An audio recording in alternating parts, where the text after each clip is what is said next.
and get these other people. I think the other three people are, Fitzmartin or Fitzmartin. yeah, I think Roll. that they will be fairly quick. And then they can be excused and they wouldn't have to return if there's any future hearing, but I still have questions for management. Okay, I guess let's have the Schmidt here. Do you want, like we did before, where we moved the lectern over here for him to speak and put the witness in the middle? Would that be easiest? That's what we did at the last. Yeah, this is middle school, see assistance. Okay, yeah, that's what we did. That means we used the lectern over here for him. Very good. Oh, they're not good. We stand. Let the young guy help. Not me. So they didn't work for us. Yeah, that. Yes. It's like.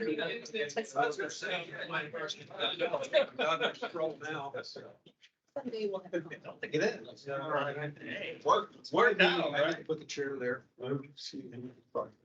Acceptable? You were just on top. My other reason for asking the question was I just wanted to see if we needed to be in contact with anybody now to bring them up here, so. Obviously, we don't right at this point.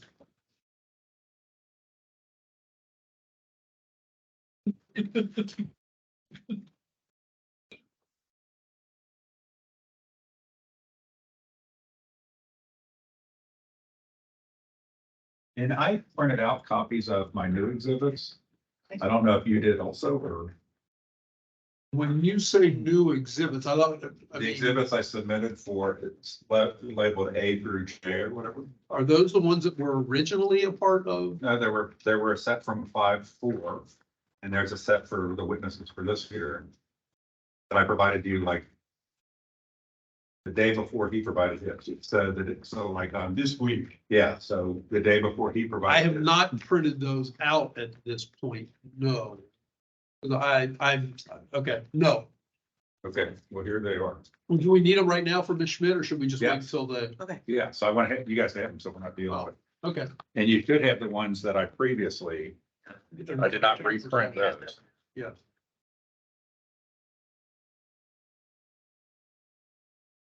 But I lettered these versus numbering, so, and I put a sheet at the front. That is a cross reference to the exhibits I provided and at least Mr. O'Brien's exhibits from the last, that's the last year. And at least for the record, I indicated to Mr. Richter and Mr. Hicks, I had some objections to them. So at least until we would decide objections on exhibits F, G, and J, We want to. I think normally in the process here. What I've seen is people provide exhibits, but they may or may not be referred to, they may or may not be admitted. So the question is it appropriate to object to exhibits that have not been admitted? it's not, I mean, it's for fact finders to see exhibits before they're admitted. And any bit holding any administrative hearing. So as commission members may be going through what you just handed them, they should not be seeing things that aren't going to be admitted into evidence, Mr. Hicks. So that's why I am raising it in the paper. Then, Duly noted, but if you don't. Yeah, and I just to clarify that, if you remember, those of you that were on the commission and previous commissions, there's actually orders of the commission that exhibits have to be provided before the hearing. And before, so this. Find that Mr. Richter not provided a commission. Alright, We can go back. are we ready? Yes. Okay. So I think I have Ms. Schmidt 7 areas that had before we're done, okay, with you. Did you? And Yeah, hold on 1 second. Yeah, I think probably you should be sworn. Probably should have been sworn before you made. Yeah, he was, Oh, but he was? Okay, well, then reminding you that you're sworn, I think we probably should swear. You swear me? Yeah, just because it's been, Do I do a Bible? No, just raise the hand. 2.5 months. For the testimony you'll give in this proceeding will be the truth, the whole truth, and nothing but the truth, so help you God. Yes. So Madam Chair, before Mr. Hicks begins, I have a procedural question. So on the exhibits, obviously, this time Mr. Hicks has followed the rules and done it properly. We didn't say anything last time, but his other exhibits were numbered and they should have been lettered. And respondents were numbered, which they were supposed to be. This time he has lettered them, which is correct. So my concern is just knowing how exhibits were. Are we gonna have confusion with the exhibits from 5-4? I mean, how are we gonna mark these, I guess is my question. We need to, Bill, don't we need to mark these in a certain way since we have Hicks with numbers and letters. We have O'Brien with numbers. I mean, it says in the rules they're supposed to be. Correct. So how are we gonna address the numbered letters, the numbers sequentially that should have been letters?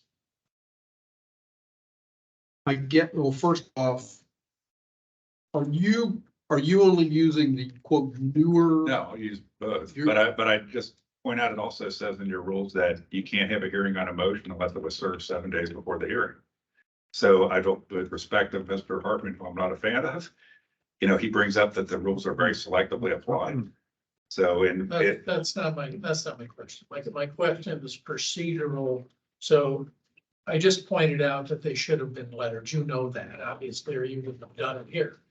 But I'm not trying to give you a shot, I'm trying to, for commission members, to be able to understand, since we have a claimant and a respondent where we have numbered exhibits and that we don't get confused. I did letter this time merely to create. No, a I separation. understand. My question to the chair and Mr. Richter is how are we gonna deal with the current lettered exhibits or numbered exhibits? Right.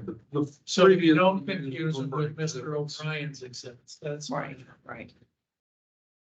Well, since we have A through M, and A through M is in this packet, correct? Yeah. Okay. As you go about referring to a previous, let's start with N and change it from the number So the to, one, yeah, or for you That would just letter. do, you would do one would be N and you could just sequentially do it. Couldn't we use just that? for ease of commission member reference. I'll do whatever you tell me, but it might be more confusing that we're going to have another numbering scheme. I think. Well, complainants 1, 2. Yeah, what I've seen in the past is complainants exhibit versus respondents exhibit, is to separate complainants exhibit 1 versus respondents exhibit 1. And that's how it's typically been put into your stuff after the fact is. And there's never been a rigorous following of the lettering versus numbering. Frankly, I just saw the letter versus number thing. When I did this, I figured out, should I pick up with the last number? It's. Or should I, and I just purely did the letters, not because, because I thought it would create a clear separation, because I knew you'd have 2 packets, the ones with letters versus the ones with numbers. Whatever the chair, I'm fine with that. Complaint one. Yes, I think if we could just refer to it as complainant 1, complainant 2, respondent 1, respondent. But I do appreciate the effort to make sure there's no confusion. Thank you. Okay, so that's how we'll move forward. And then I don't know if it's appropriate before I start questioning Schmidt, but just, I asked for 8 subpoenas to be issued in regards to this. One person claims that the sheriff in Franklin County says they were served, says they weren't served. Several people were served residential service versus personal service. So there's been subpoena issue for her husband, did not accept the subpoena. So I just want to put that on the record. And if at some point we need to talk about, or there's any issues with my concerns about witnesses not being served subpoenas that then impair my case, I wish to do that because Mr. Goldstein, for example, is one of the people who said he was never served anything. But the records show that there was residential service at his office, but he subsequently said he never received any subpoena. And the treasurer of the campaign, Mr. Schmidt, didn't accept the subpoena. And so there's some issues with witnesses. So we have Ms. Schmidt and 4 other witnesses today. There's 4 other ones that, are in the lurch that were not properly served. That's duly noted for the Clarify record. the record, if I could, Madam Chair, Mr. Schmidt was not served.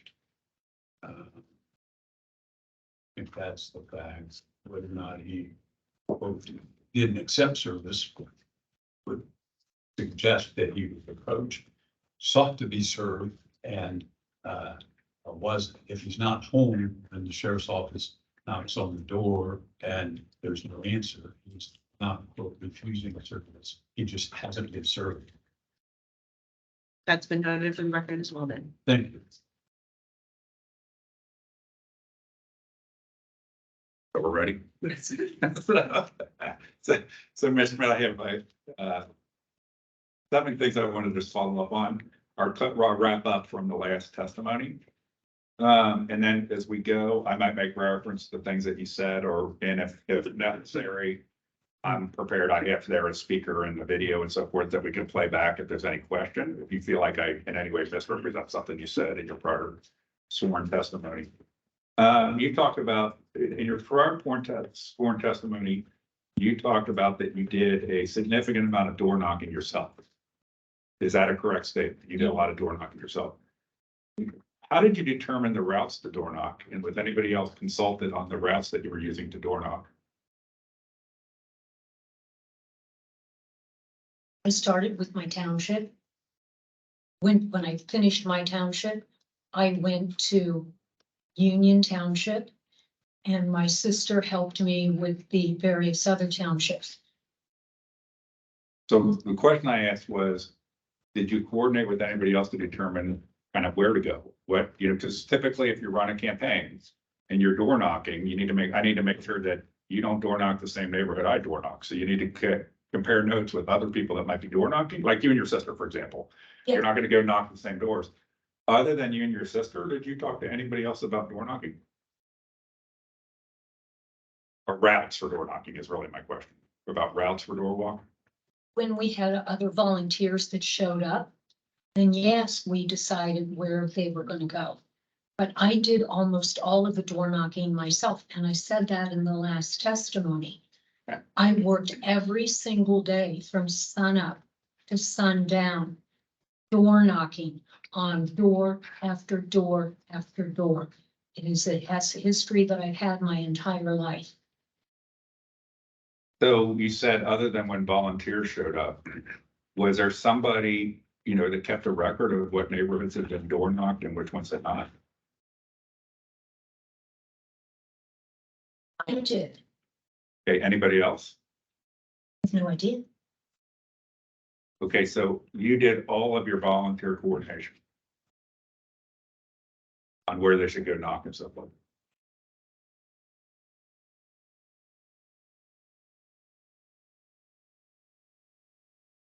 Specifically, no, technically, yes.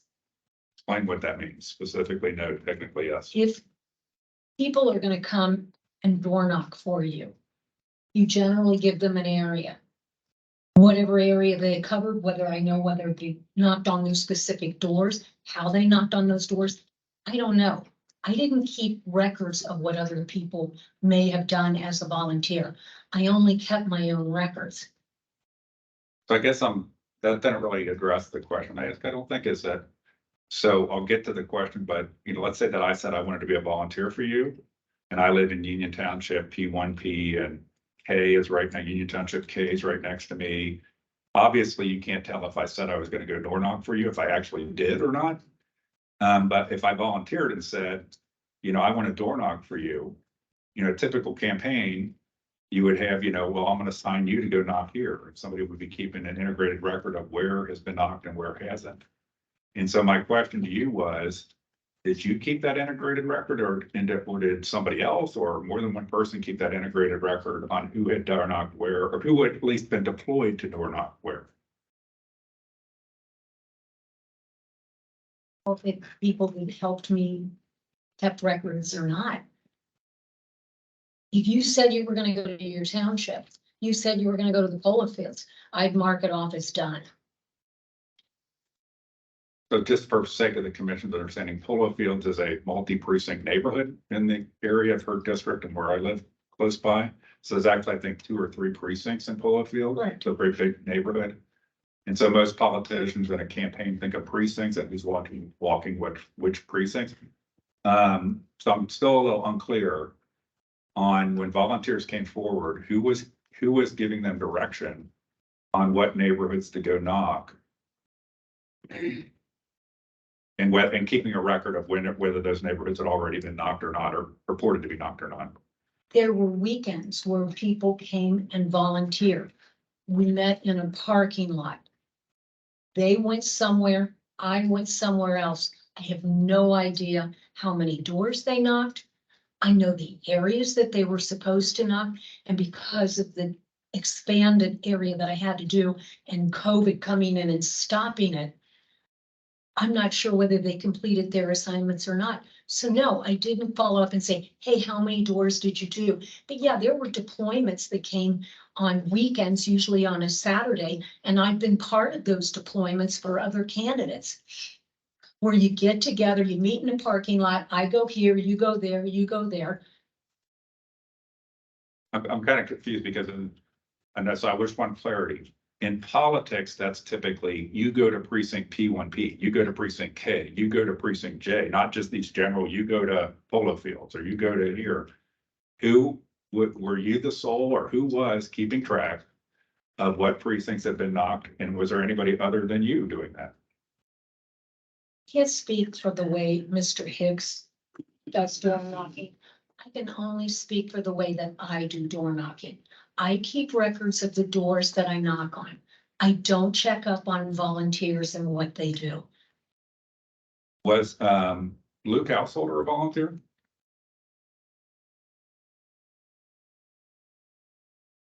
Was supposed to be. What does that mean? Luke was supposed to come and help me. I don't believe he ever did, And what led you to believe he did or didn't? because I received a call saying he was not going to be door knocking. Who was that call from? Speaker Householder. Do you believe that Luke Householder was door knocking in your district, our area where we live, for other candidates? I can't speak to that. Did you ever talk with Stephen Caraway about Luke Householder's role as a volunteer? Can't remember. Can't remember. Okay. What about RJ Mancini? In your mind, was he a volunteer effort? I don't think he ever door knocked for me. Well, he won't be here today, but he's always, if he's indicated he did. So that's why I'm just asking you, like, if you had you saw him as a volunteer, or you saw him as nothing. You just said a second ago that you kept track of volunteers. No, I did not keep track of volunteers. Volunteers were deployed. Can I tell you who they were? No. Okay, so you have volunteers, but you didn't keep. So what did you do related to volunteers? I gave them donuts. They had a sheet. They went home. Just as when I do it for other people, they give me donuts. They want me to do an app. I don't like the app. I finish where I'm supposed to go and I go home, and nobody checks up on me to say, did you finish? So it might be different for you, but it's not the way I do things. Well, it might be similarities, but so when you have the donuts, one of the things I found is when you have the donuts, you usually are having a rally point where the volunteers are showing up, you're giving them some donuts, then they're getting deployed. So Right. somebody has to tell them to show up to get the donuts because we're having a knock fest on Saturday. That means that they don't just by osmosis show up in the Kroger parking lot. Oh, there just happen to be people walking by and they see donuts and they want to go door knocking. That's been my experience, okay?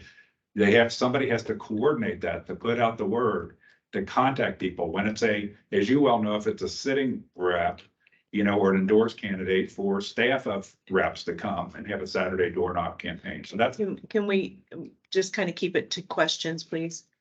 so who was the person, or who instituted the actions that caused people to show up to get the donuts that then we're going to be deployed to go do the knocking?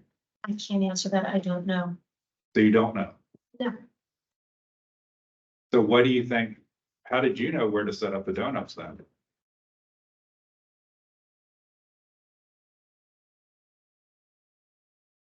I can't remember who said, we're gonna do a deployment. You at Eastgate Mall parking lot, show up at 10 o'clock. I don't know who called and asked me to do that. Can I you don't name, remember. can you name any person that did that? Stephen Caraway, Tommy Rolfe, any I have person? no idea, sir. I don't remember. It's been so long ago. Did you or your sister do that? To what? Create the rallies that come to the parking lot at the Eastgate Mall to get the donuts and then go deploy? No, So you guys never did that. So it was always somebody else did it. I was. I don't know who would have called me. But somebody said, we're gonna meet at Eastgate parking lot and help you this weekend. Perfect, I'll be there. Does that happen regularly? Just somebody that you was not a tight associate like Stephen Caraway, just called you up and said, if you bring us some donuts at the Eastgate parking lot, we will be door knocking for you. Just show up, bring us the donuts and we'll be ready to go. And that you don't, people that you only have no relationship with or don't know, or not tied to somebody you've been tight with like Stephen Caraway. I have done it for other people. I didn't really know the other people. I was called and asked, would you show up and help? And I have done that in the past, and I will do that in the future. Okay. I'm gonna move on. So your representation.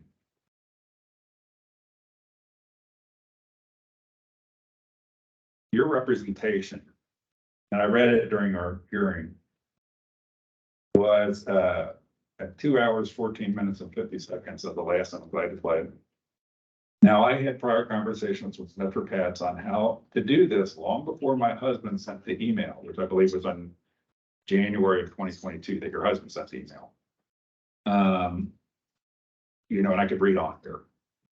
So I want to ask you, because I was a little unclear looking at the prior testimony of reading watching it, not reading the transcript, is exactly in your estimate, how many calls did you have with Mr. Katz prior to the email sent by your husband?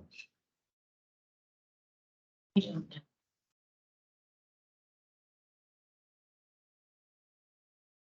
We said last testimony, I was upset. We had multiple conversations. I did not believe they were on a mobile because I was asking about, was it on a mobile or is office line? So what does multiple mean? More than one. 5 or more? More than one. So that would be 2, More than one. but you can't remember 2, 5, 10. No. Being honest, I can't remember, So then how can you remember it was more than 1? because I know it was more than one. Okay. And those were calls that you had with Mr. Katz? Yeah, Or is it your husband, Peter, having? I had calls with Mr. Katz. Okay. And when you had those calls with Mr. Katz, what did you represent to Mr. Katz that the invoice from David Goldstein was for? My calls were how to address it in the campaign filing report. What was it? I mean, if I were giving you advice, I'd have to know, when you say how to address it in the filing report, it'd be like, well, what is it? I need to know what it is to know how to address it. It's a bill. How do it comes 18 months after the fact, or 16 months or whatever it was, after the fact. Now you've got a back date. How do you backdate? How do you report this as a debt? How do you do things legally within the Secretary of State's office? Not should I report it, but how do I report this legally? And you're saying you reported it consistent with the advice you received from Mr. Katz?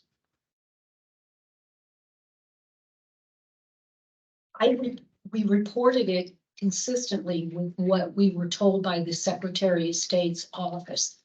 Myself, with Mr. Katz, and we just reported our new report. You call the office to make sure you're doing it correctly. Do you do line A, do you line B, do you line C? They tell you that. They're not, it's not. It's just reporting things properly. Was there somebody, the way you answered that and then pulled back, makes me wonder, was there somebody in addition to Mr. Katz that you talked to in the Secretary of State's office about that matter? Could have been. Don't remember. Don't remember? No. So it's a yes, no, or maybe. I don't remember. It's been so long ago. I know you asked me specifically if I had ever talked to Mr. Katz. Yes. Do you have generally memory issues? No. Okay, so I think I would remember if I talked to a second person about it, especially when you've had lots of time to recollect the memories with your husband and so forth, and to sit there and say, I don't remember. I may have, I may not have. I just am wondering if that seems a little odd testimony. On objective move to strike, that was a comment by him unrelated to a question, and it was related to his memory issues if he has any. I think we ought to try and ask questions about the Goldstein invoice, how it's processed, how it's paid, how it's reported. So if I could have continued objection, appreciate it. Agreed. Yeah, please move on. Okay, so that means sustain. Sustained. The move on part is, okay, so, but to the question that it was relevant to is that you're under oath testimony is you can't remember whether you talked to a person other than Mr. Katz about the same transaction. The reporting of the transaction. I can't remember. I can't remember, being honest. I don't know. Can't remember. Okay, did the to be clear in this question, the matter before us is the failure to report compensated in-kind contributions. The only relevance to the David Goldstein invoice was somehow those compensated in-kind contributions reflected in some way in that invoice, which I'm sure is going to be part of their argument. That's why, but the Goldstein invoice or payment is not the issue at this case. So Ms. Schmidt, on the, you Objective reported move to that strike invoice. statement before the question, Mr. Well, then I moved to strike your commentary on the Goldstein invoice. Because you made commentary in response to my question, we need to get on with questions about the Goldstein invoice. I'm only asking about the Goldstein invoice because it's my belief that you're going to try to make a case that was somehow plussed up to record professional services. It's dangerous to try and read people's minds, Mr. Hicks, in asking questions of Ms. Schmidt. So I would ask him to ask questions on the subject, not what I might do or might say in the future. Please ask questions. Well, then I'd ask the chair that also Mr. O'Brien should not be making commentary while he's making an objection. Please just ask questions. Let's move this along. Let's get into some evidence. Like the commentary you just made about evidence. We're at evidence. Thank you. Witnesses are evidence. Right. So so you reported that transaction as David Goldstein. The invoice for it, you know, if I look at what I'd ask you to look at is Exhibit A, which, by the way, Mr. O'Brien can help some right next to it. There's a stack of all my exhibits for lists. And these are the prior ones. Here are the current ones. So I'm looking at Exhibit A.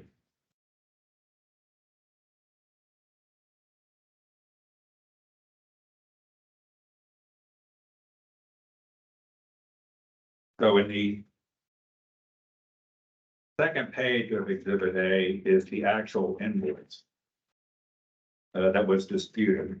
And it is from Constant Content. Would you agree it's from Constant Content Company? Yes.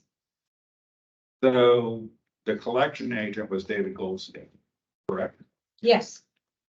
So why wasn't the invoice reported on your financial reporting as a invoice from Constant Content? We had to make the check out to David Goldstein. And making the check out to David Goldstein, we had to report it as David Goldstein. Was was that the advice of Mr. Capps?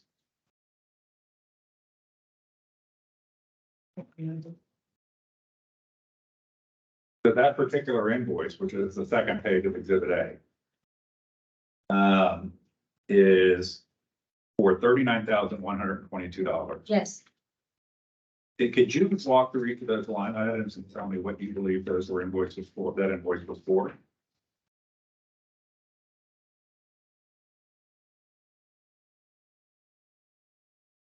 services. Description. Additional universe. Service, I'm not asking you to read them, I'm just saying, I'm asking you to say, describe in layman's term what each of those line items was for. I'm not sure, which is why we questioned it to begin with. Do any of the line items on there, do you know what they were for? No. Which Do is you- why we questioned it to begin with. So do you have any idea when something, I'll use just the first line item, it says 20-OH-SCH-001P, and have another one? What that nomenclature meant? I have no idea. So.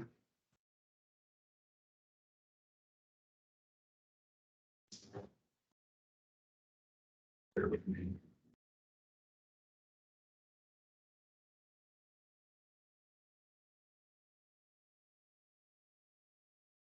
I'm trying to identify the exhibit I'm taking a look at.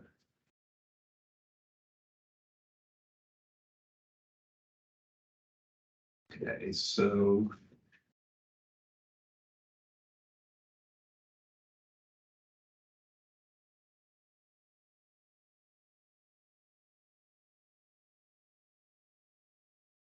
Trying to find a big bill. So there was an exhibit showing the invoice that you paid in the 164,000. And I'm just trying to locate that. Where that is, because it has similar nomenclature on it. So an invoice that you paid that you didn't dispute with similar nomenclature. On the face of the invoice, I'm just gonna find it.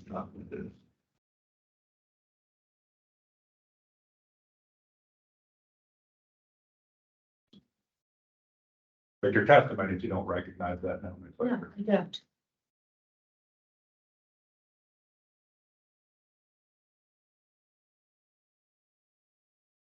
No, it's in one of these.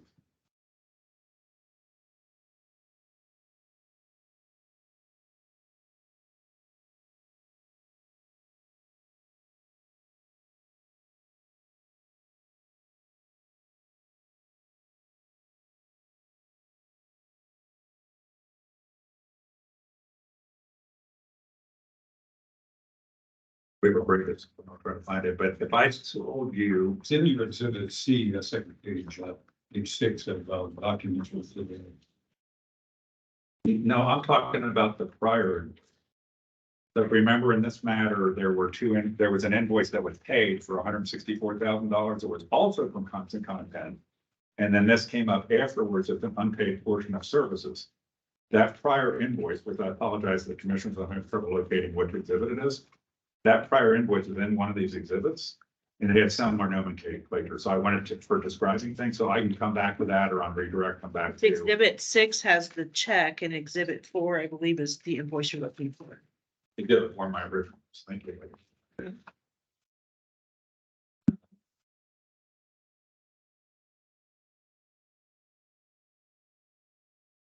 For my originals. Yep. That's actually that's not the same one, so that's before it got built to, that's relates to the Goldstein invoice. So exhibit 4 is a strategy and media, is that the one you're looking at? Strategy and media invoice. There's another Constant Content invoice, that's the one that was, I'll come back to it, I'll find it and come back to it. I have here if you want to part of mine. The long one, the one that's for the 164,000? Yes. What, was that one of your exhibits? Mr. Number Everett? 11. Okay, so that's why I could. Yeah, and that's one of your past exhibits or one of your new exhibits? It's a new exhibit. Okay. Number 11. Thank you. I know I saw that somewhere. Okay. So now I'll direct you, if the witness has a copy of your exhibit, so this is, if I say it right, Respondents Exhibit 11, Respondents Exhibit 11.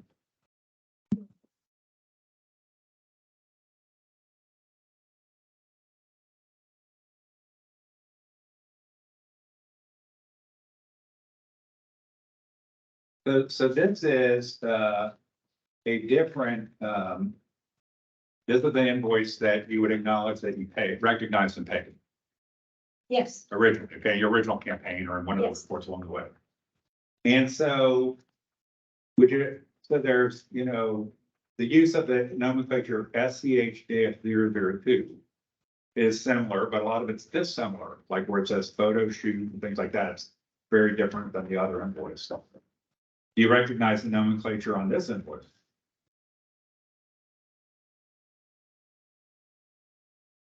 which nomenclature? Like what is 2-11 A drop 2018? I'm down on the fourth line, like what that means. What were you paying for? Be honest, I don't know. Part of the campaign.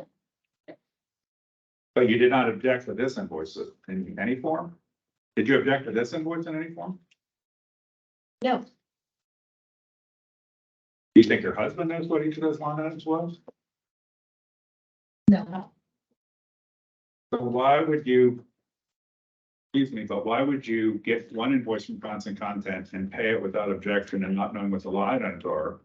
But then get another invoice from Constant Content and not pay it and say it because you don't know what the line items are? Why wouldn't you protest this invoice? because that came at a timely, that came during the campaign. The Goldstein invoice came long after the campaign was gone. It was over.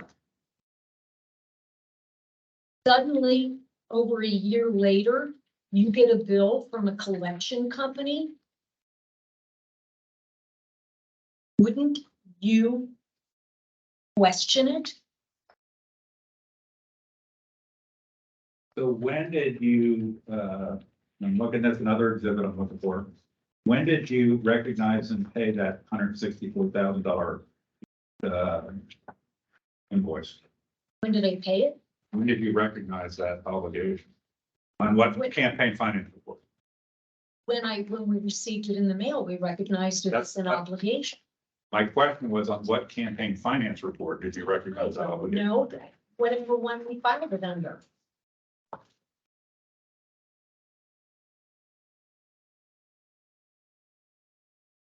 So it looks.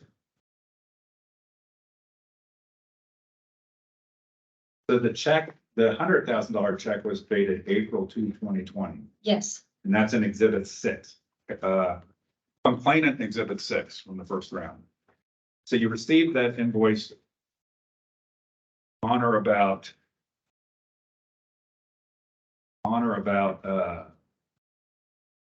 March 18th, and then you pretty promptly paid $100,000 towards it. And then you showed the rest of it as debt at that time, yes, 64,000. So that means that more money was spent than you had on hand in your campaign. And therefore, when you got this bill, you didn't have enough money to pay it and had to show part of it as a debt. Is that a correct analysis of how it was reported? yes, So was this, but all of this was authorized by your campaign? yes, But you don't know what these line items are. not exactly, no. In your campaigns, I have very limited experience. But most candidates and campaigns are very worried about much more money getting spent than they actually have in their campaign coffers to pay. So you had a situation where, you got a bill and paid it and were short at the time, $64,000, and then had to show it as a debt and then later paid it pretty promptly, but later paid it. Was it unexpected? Yes, Why was it unexpected? If it was authorized, why was it unexpected? I was very concerned with what we were spending. And so I would ask questions, how much is it costing? I only have this much in my campaign. When I got the bill, I didn't have enough. We quickly paid it, as much as we had. And then I wrote a personal check to pay half of the rest of the balance, in addition to having another fundraiser to pay for the rest of it. And that's not abnormal in campaigns. Well, you represented that you were very concerned with the amount of, I don't want to misstate anything you just said. You were concerned with the amount of money being spent. You were keeping track of it. And then you end up getting a bill that's, you said you authorized everything, but it's much more than you had on hand. And I don't have $64,000 sitting around, you know, somebody suddenly sent me a bill that was way more than I expected. It has to be a question. It's gotta be a question, Okay. okay? So you then expenses in excess of what you had on hand?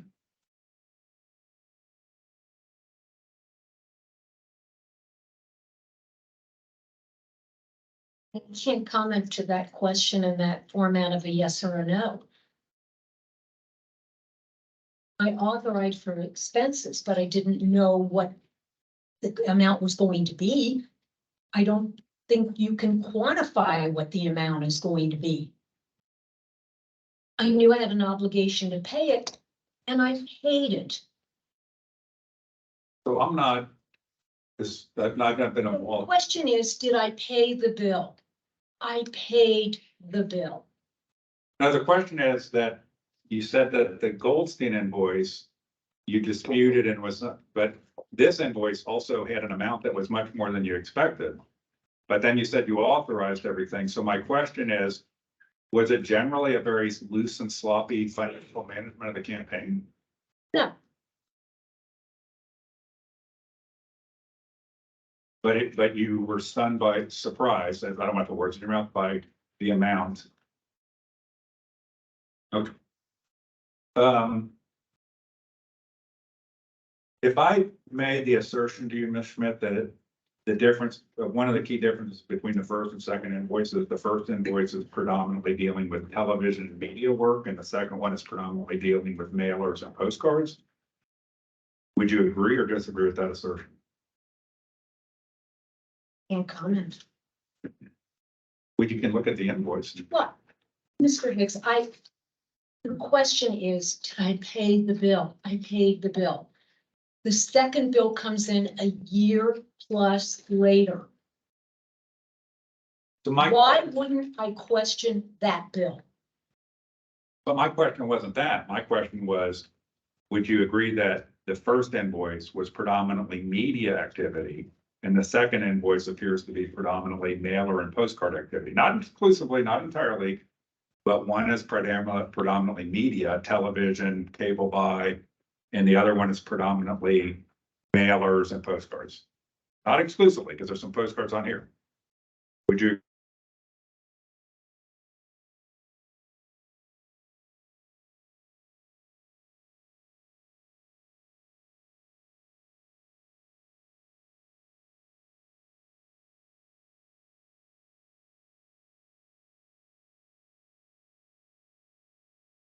Mailers, production, etc.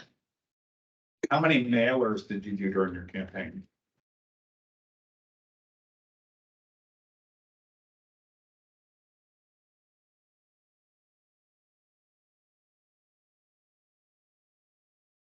I know of, I don't know, More than 5?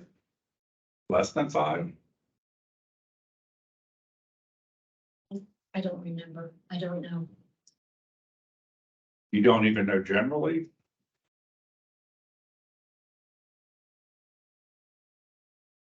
I'm not asking you like exactly 6, exactly 7. I'm just asking generally, more than 5, less than 5, 1?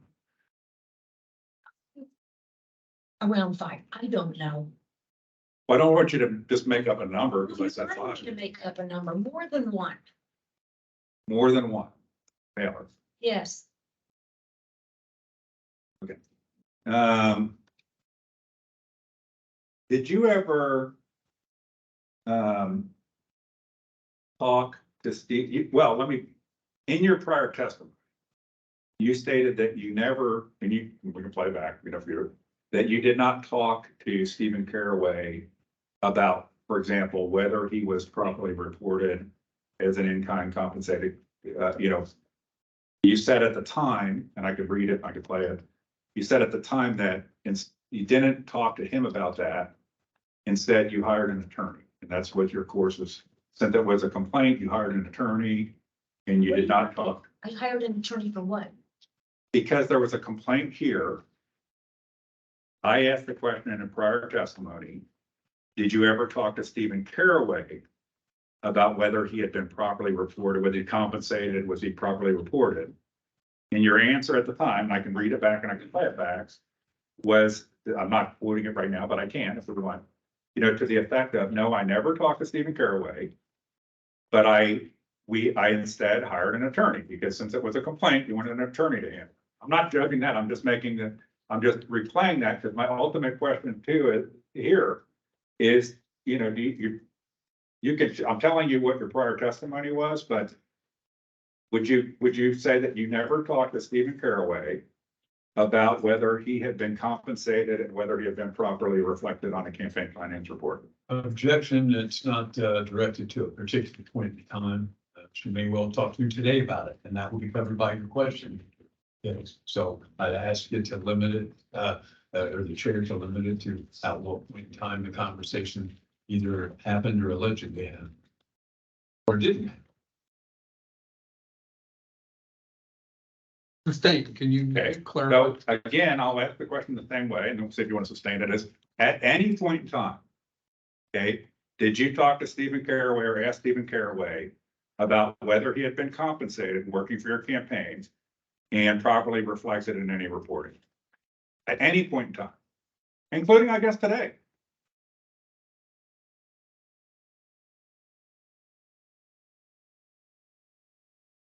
I didn't specifically ask the question. My attorney did. So the answer is that at no point in time did you ask.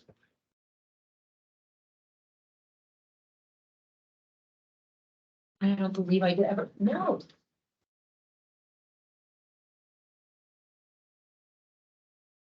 Okay, so at no point in time did you ask, I just want to get that, at no point in time ever, including today, did you talk to Mr. Caraway about? I don't remember ever talking to him about being compensated. Okay.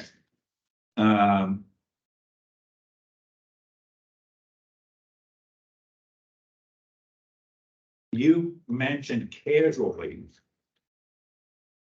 last time you testified, you made some like offhand remark during your testimony that maybe the newer Goldstein invoice, the second one where it was for 39 and you paid 20, that invoice, that maybe it had been plus up in some way. What did you mean by plus up?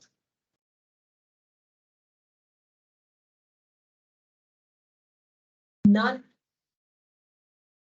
campaigns normally plus up their product, whether it's media, whether it's production, whether it's mailers, to cover the overall cost of their service to you. It's no different than if you go in for an oil change at Valvoline. You don't just pay for the oil, you pay for the service surrounding the oil. And just as I just went to Valvoline the other day to get my car refilled, it didn't say how much the plus up was for the technicians that put the oil in.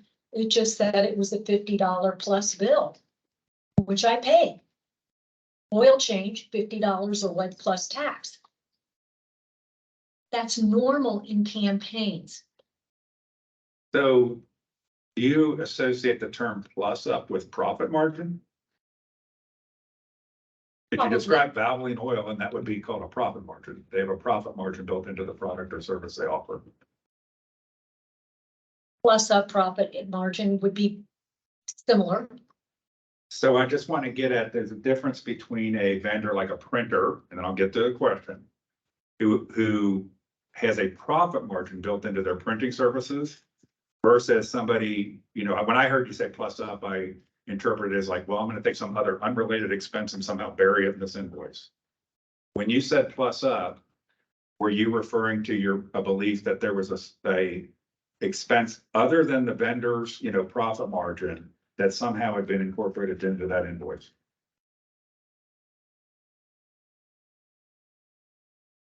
I can answer that. I know a vendor approached me years ago and had asked how they did mailers. How much is it gonna cost? And when you compared the cost to somebody else, he used the term plussing them up a penny a page. That was years ago. So I've always used the term plussed up because that's what I was told. So that wasn't my question, though. My question was, I can't answer it. I don't understand how to answer it properly, so I can't answer it. well, let me ask it again, or I can change the language so you can better understand the question. You're the one that used the term plus, maybe it was plussed up or something very close to that effect. And I asked, you know, and then we get delineated profit margin versus plussed up. And I just asked, do you feel like there was a profit margin in it, or that there was some other unrelated expense that has been embedded within that invoice? I wouldn't know. Did you ask, or did anybody ask?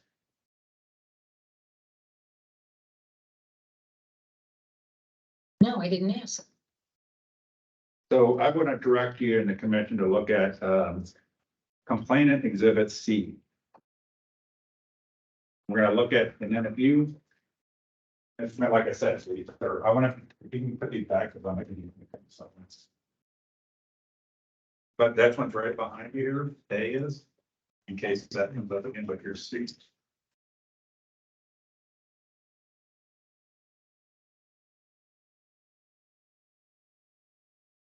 So this invoice, that's the complainant exhibit C. By the way, it reflected as I did put complainant down at the bottom because I thought it's like, this was not a complainant. So, You know, page 6, okay, because I put the page numbers on these sometimes. So that invoice is the one that you paid, correct? Yes. Okay. And that invoice, if I go look, and it's right behind you on the desk there, exhibit A. You guys in the commission can flip between them. Exhibit A is the 39,122 invoice. Mhm.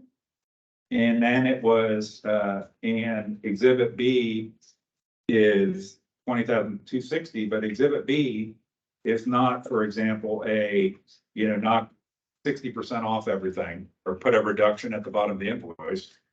Exhibit C is one line item off of the original invoice.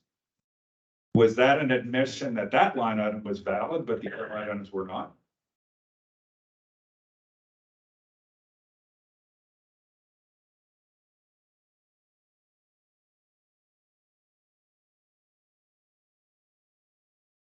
Yeah. I can't say that it was an admission that it was correct. When I asked, please verify what this is, we could never, Mr. Goldstein couldn't verify it. Back and forth, back and forth, back and forth. And finally they said,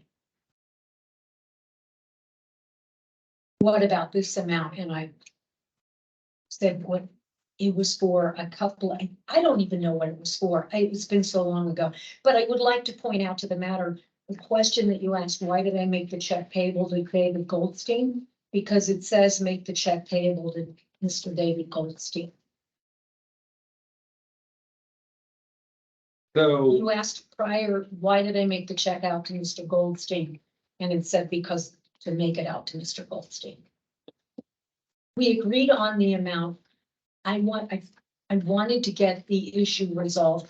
I also said to the gentleman, if you can find other proof, I will pay for whatever other proof you can offer. Why did you pay for that particular line I item? can't remember whatever, it was up. We talked on the phone. I can't remember why we agreed to it. We agreed to it. When you agreed to it, who was on the call Mr. Goldstein, and who else? nobody else. Well, there has to, you can't have a call with only one person on the call. So you were on the You call. can. Right, no, you have more than one person on the call. So Person. you. So who was on the call? I was and Mr. Goldstein was, I okay? just said that. Was Peter Schmidt on the call? No. Was Peter Schmidt a participant in any calls with David Goldstein? I wouldn't know. I don't think he was. Is Peter Schmidt your husband? Yes, Is he your campaign treasurer? yes. So when this invoice came up, you handled it exclusively and your husband, the treasurer, was not involved in any discussions about the invoice? Involving Mr. Goldstein, you two, I'm not asking whether you two talked about Well, it. I don't believe he was. Why not? I'm just asking, why not? Because it would seem normal to me that your treasurer would be involved in calls about a disputed invoice. All my husband does is pay the bills. Does he create and submit your financial reports, or do you? Absolutely. So he does more than just pay the bills? He does the financial report. Okay, I hand him a bill. He inputs the bill. He does the financial report. so. Ron, do they have your exhibits, your new ones from today? Not that I know of. I gave them to Mr. Richter. But I didn't think it appropriate for me to submit them directly to commission members. I didn't, I handed them out, I guess, but I just was wondering if they had, okay? Because one of your things, I don't know that they need them for this, is that there's an envelope of the certified letter for request for when you got the bill for the second bill. And it looks to me like it says August 8th, 2021. And maybe Mr. O'Brien could confirm, that's the date, August 8th, I 2021. would, yes, And then the agreement to pay that was January 27th, 2022. absolutely. So during that course of time, so that's August, September. So that's almost 6 months, Yes, okay? And during that course, how many calls would you estimate you had with Mr. Goldstein?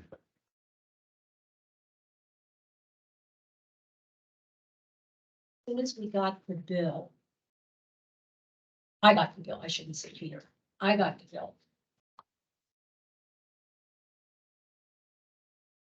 Yeah. Within a few days, I called David Goldstein. No reply. Mr. Hicks. If you don't mind while you're looking for that, we have a commission member that requested a brief. Oh, that's fine. Okay, is that all right? with you? Absolutely. Is that all right with you? I'm gonna take a brief, like, how long do we need? 10 minutes? 15 minutes? 10 minutes. So it's 2:15, so if we can be back 2:30. 2:30, Dinner. 15. Yeah, I mean, Oh, I no, don't know if I can. At least for the record, Yeah. Mr. Hicks, that envelope is August 3rd. Okay, Is that what it's August We're 3rd? now Recess. in recess, so. you can do it in 10 minutes on the. Yeah, I was gonna say, I don't know about that efficient. We're doing 15, so. Whatever, we're doing 15. I'm sure my daughter will appreciate whatever. She will appreciate it. Yeah. Yeah.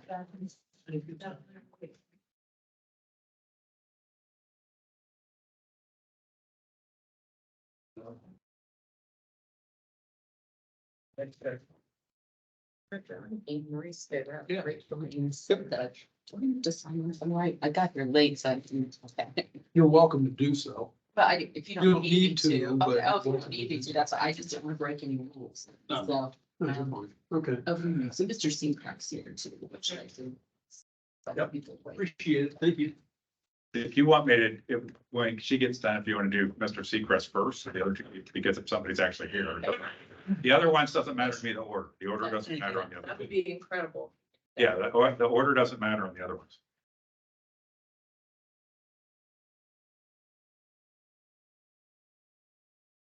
I didn't, no, I didn't answer that question yet. I thought it was.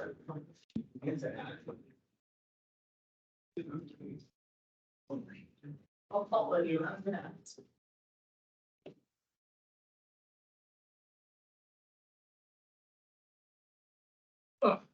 Yeah, no.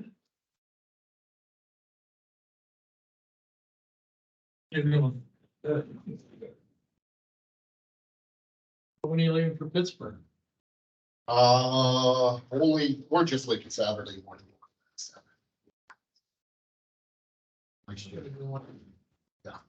Yeah, my daughter used to go, but it's her. You have siblings that live in state? Yeah, I live, one sibling lives in Ohio, one in Michigan, and one in Oh, wow. New Jersey. I'm normally the one that needs a bio break, so I instinctively walk in towards the restroom. I'm like, oh, I need to go to the bathroom. Case that I-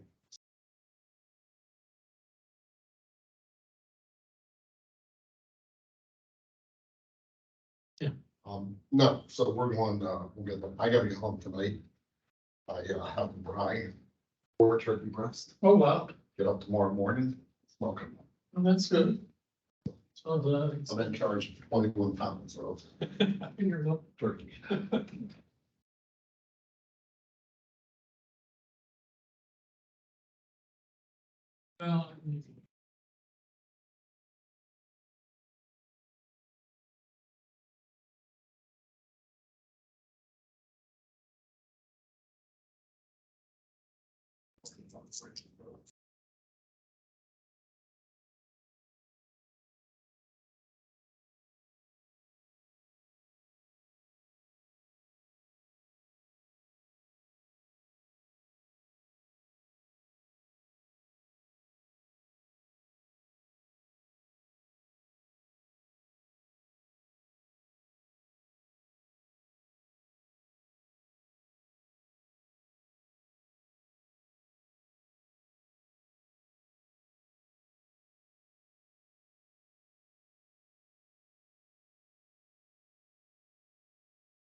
Ten minutes, 40 minutes, 3 hours. Well, see, just focused in on the questions. I'm on. It's. You said you had 7 items. Yeah, I'm on item, 6. no, I'm on item, yeah, I'll be going on to item 6. Oh, okay. I was gonna say it's probably. Yeah, so 2. I think there's one, I skipped this, so I have 3 items left, but I had them in order of what would take them this time, so we'll see.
He didn't feel like doing that. He decided to send you. Where's Ray Armstrong when you need her? I do. I can't remember. I got a text or a Christmas card or something from Hilton Head or somewhere like that. And, you know, I heard her when she was a law student. So here she is. She's retired on the beach in North Carolina, and I'm still. That's, yeah.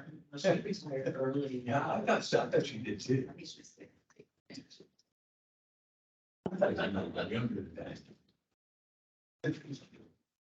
Yeah, she was an intern. You know, And she was an intern in our office. You're right, she's 50 this year, and she's been retired for a couple of years, yeah.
We all need it. I know.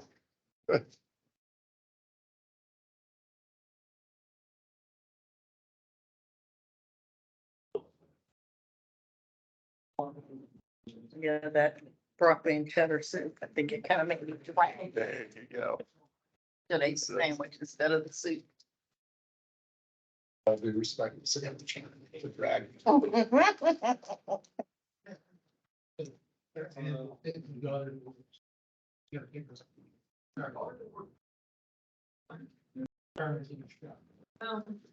It was my time of year. Yeah. Finding it hard. You did, you did, yeah. Catch up on It's not the phone like this. Oh, You yeah, know what I mean? absolutely. Yeah.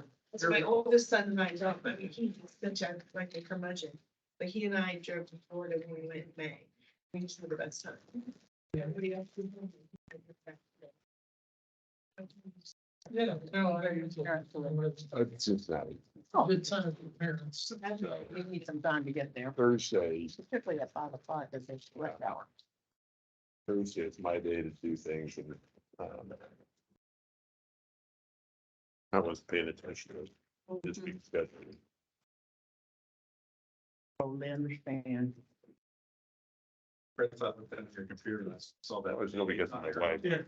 I on the meeting, Making a point. you know, because I'm CH, so I'm like, then I start thinking like, is my wife on it? But, you know, Well, then I realized, oh, that's him. Yeah. Well, Chris that's Hughes. just- That's why it says Yeah. Chris CH on there, because it's like, that's what it does when I go on a Teams meeting. well, that's like a meeting like this, as I'm doing my speed notes, and I'm like, I gotta be careful doing CH because I'm CH, you're CH, she's CH. And I'm going, wait a minute, who did Well, that's what? an impressive, So- that a speed note. Well, I was kind of thinking this one of many papers I've got. I just cut them off, put them in the thing here as I'm going, but. My wife is starting. Yeah. Trying to write CH or That's. who's doing what. My sister So- runs the show. My handwriting is like worse than, and She's, and my mom. mostly retired. Talked about it as a kid, and I had a social studies teacher. We all have our days to make sure that they get that. You know, he might know from that. Couple And days. and my mom had a parent teacher started to give me like, you know, tell the teacher like, And I "Yeah, was- this is about his handwriting." And the teacher said, I'm sitting there going like, you know, he's a lot kid.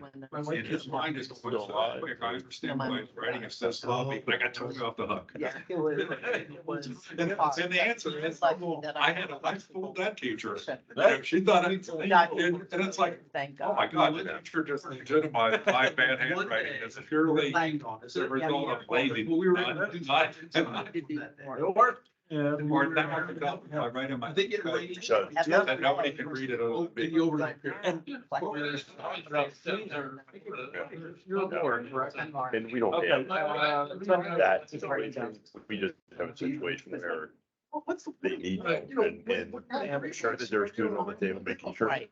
And then they also It's gonna be terrible. don't understand that they need that help. I'm getting ready. Yeah. That's just. They had your own.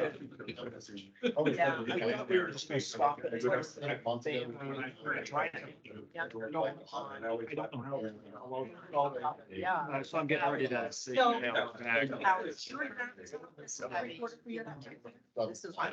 got the microphone put up on this one. The camera's coming off of that one. To be able to hear it. So that's- The front with the back of being out there. I can't tell, but it's like, it'll have like a split screen. You'll see half the room and not half the room. And, you know, so being able to see who's talking, that's where, you know. As long as she hears it, she can probably interrupt. I like these because they're heavy. You know, as long as I drop my phone all the time. each other, that kind of thing. I've never had a problem. Like, where these documents are shared. Well, and that's just it. But I always have the one that I. He said he wanted up there to be able to see. And so we, Yeah. but that's. Yeah. Like a little crack. Play there once. Get another phone, even though I want that Sam. Have you heard of those cameras that? Pretty good. It's so. Or in- It's a picture that we have in Florida. Yeah. Hurricane, like, there's a lot of things out. They have this camera, I don't remember the name. Crack. No, well, it might be the same thing, but that's not the name they use. But you use it like on Zoom and they have team meeting. And it's unbelievable what it does. You have it like, like Zoom, there's a person talking automatically. It'll It's running on that. And it can, it has like 3 seconds, but somebody in the audience were talking. Right up the. You know, right up the. I mean, you watch it online, it's like, it's unbelievable that this little Yeah. computerized thing is doing. And it was on there all. You know. So I. You should get one Oh, of those. my. So I told my husband, I'm like, I think I really need to do something. It's gonna be, you know, with the lights on, so to speak. And so I was trying to make do because They don't, that's, don't like to download all this stuff. Oh, no. But the, it's just.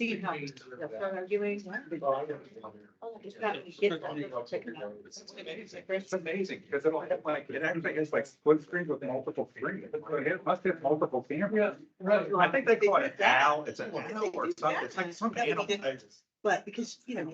It'll have like the main person talking and then it'll have split screens of other people that are talking. Other than that, Well, and I've done it. Oh, sure, yes. I've got a spare computer downstairs. If it's gonna split like that, I think find a way to have, the gonna split, like, it's got half this screen and half this screen or whatever, to be able to see the entire room. Something that I can I get it. It's not a difference. The camera, and it's having a speaker on it. Yeah, I'm just using the camera, and I've got the speaker right here. Splitting. So you can't sell it on that one, Only by 4:30. but, well, you're all waiting for me to take. I'm gonna wait for here. Bear with me.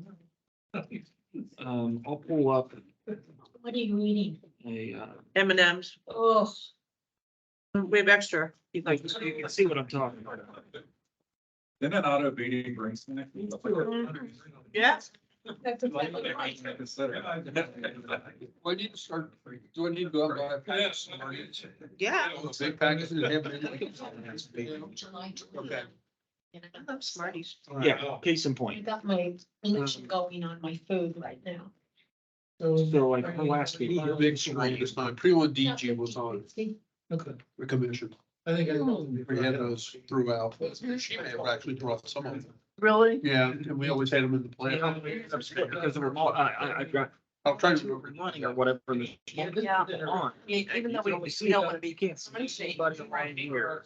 Yeah. It's You know, Zoom for Zoom, they changed the view, so it would only show the person speaking. I used to be addicted to candy. And I can tell it now, I keep buying it, but I never eat it, so that's nice. I love those. They forced us to use Teams.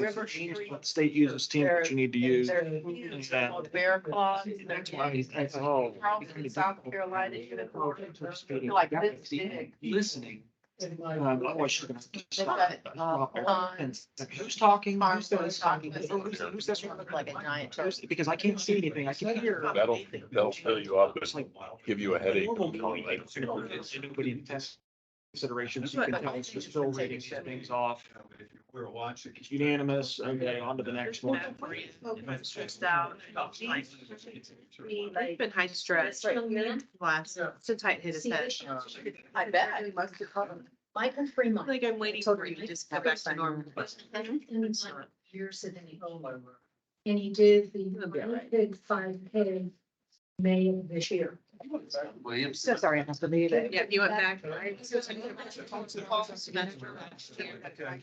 it was on his list. I'm so proud of him. Because all he did was study and then he went back on campus for spring. And then we're getting ready to pay his payment for this fall. Yeah. Oh, Lord have mercy. I'm gonna be a. I know you will. yeah. My son was assaulted. He used to make me. Laughing. assaulted. It's got- I know. I mean, if I didn't laugh, I'd just be crying all the time. Down there now? He'll be back for spring or for fall semester. Yeah, he was there for, You know what? he had to take in December of his freshman year. So he had to take then the spring semester off. You're recording, took a summer class, She said, make sure you. she wants you to have her cell numbers online, took fall semester online, but then returned for this year. He did spring semester. Yes. I don't think so. I know I've talked through it numerous times, but I don't know when I ever say. It's really not all good, but it'll be fine. Just pray a lot, so. Really takes me out. Let's hit the age group 60 to 65. Kids, But can live with it. Oh, you can have God. You don't have to worry. There you go. You need this or this for me? Oh, that's for you. That's your copy. I've got one in your personnel file. When you go to do, I believe it's graphics, whatever. Yeah, you'll have, need your copies of Right. everything. If you're missing any copies, I always retain a copy down in your file. So, no, you don't hesitate to reach out and ask. You know, the last one you gave us about Chris, I don't think I ever got the actual payment. But it's according to. Really? Yeah. I'll have to look back and see, Yeah, would you? which ones, because I know with the end of the fiscal year, I did not do, you haven't gotten the 22nd of June. You guys, nobody's gotten anything on that I yet. think it was like 371 or something, and I was like, oh, I had the statement, but I mean, is that only because I just check my account every day, just because it's so easy to do online, so. Five meeting like mid to late June, Okay, and but I check mine. as I said, June, at the end of the fiscal year, and I even tried last week doing some accounting and stuff, and the system was all boogered up. that I don't know if they still haven't opened everything completely back Oh, up gotcha. yet or not. So I still have to process everyone's travel for that meeting. Okay. So It's always just fun to I like us. see that pop into your account because you're not expecting it, right? So, oh, yeah. I got money. Yeah, exactly. And then my kids have like some kind of sixth sense where they come and hold their hands out.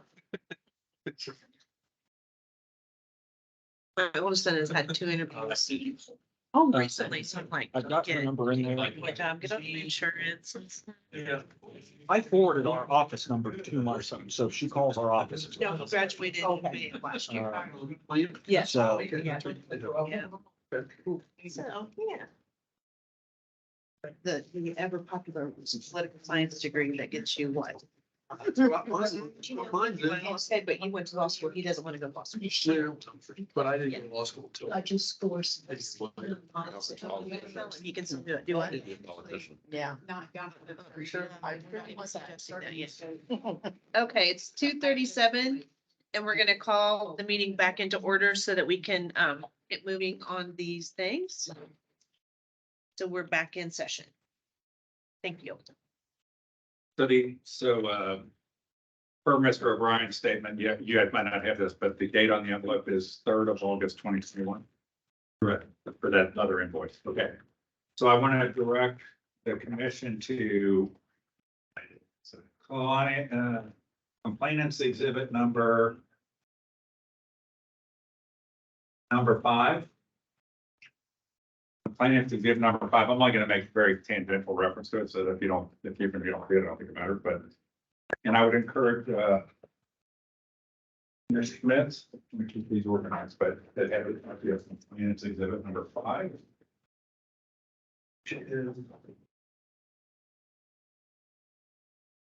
I just want to make sure we keep these.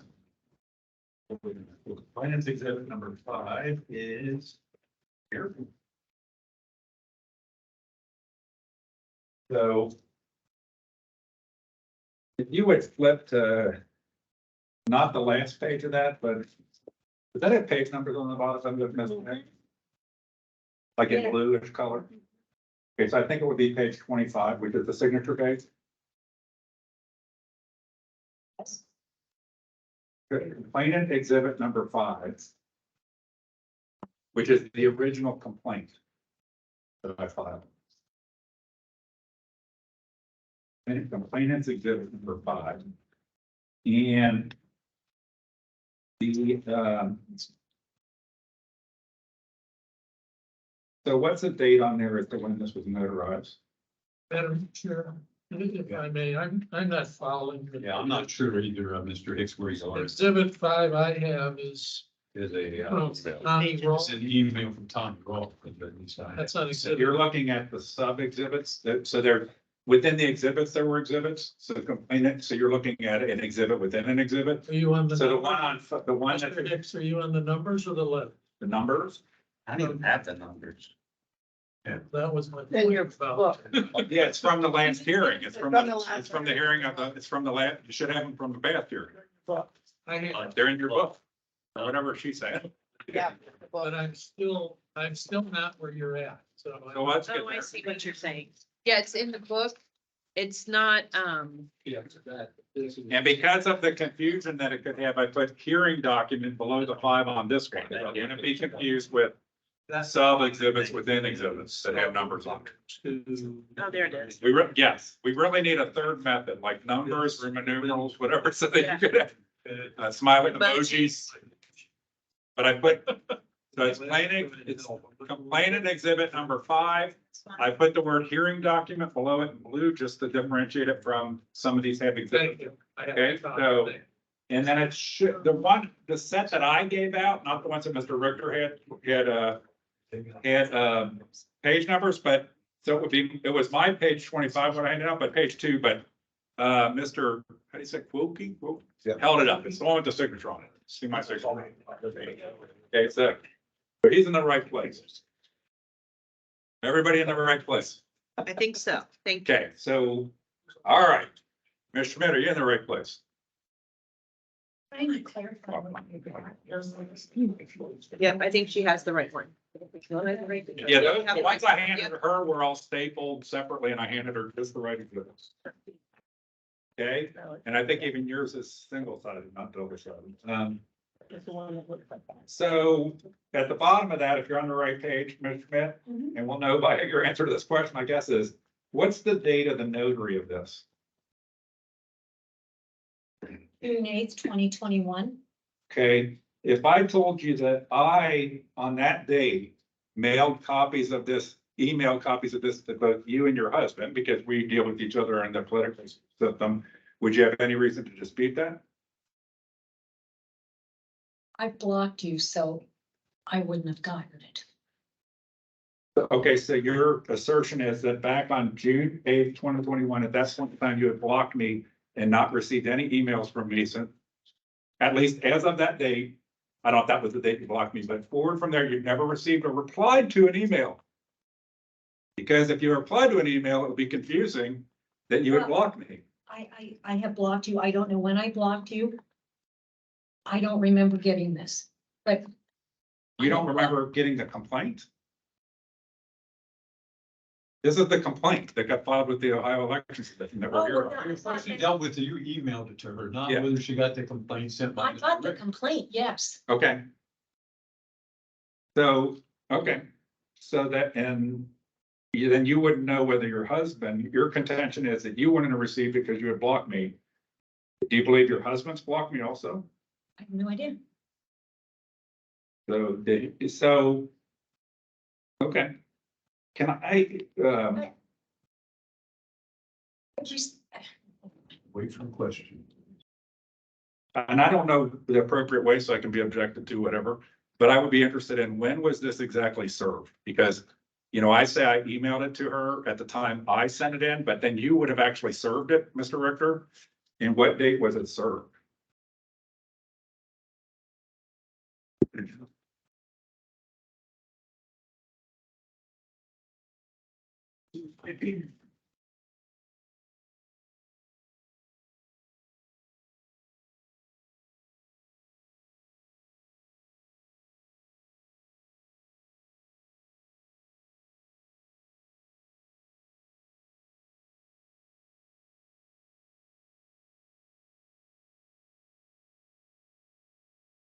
All the stuff I brought up here, It's everything but that. yeah, I mean, I'm not seeing our notices, at least at a quick glance.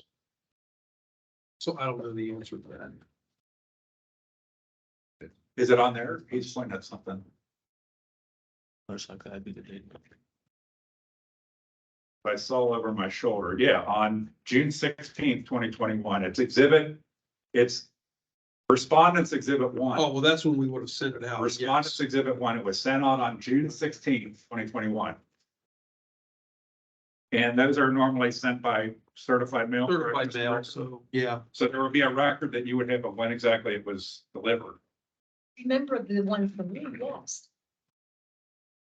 So that's, okay, so I'm just trying to establish when you became aware of the complaint. I brought up that I had emailed it to you, say you didn't get it from that. We brought up that Mr. Richter would have sent it by a certified mail on June 16th.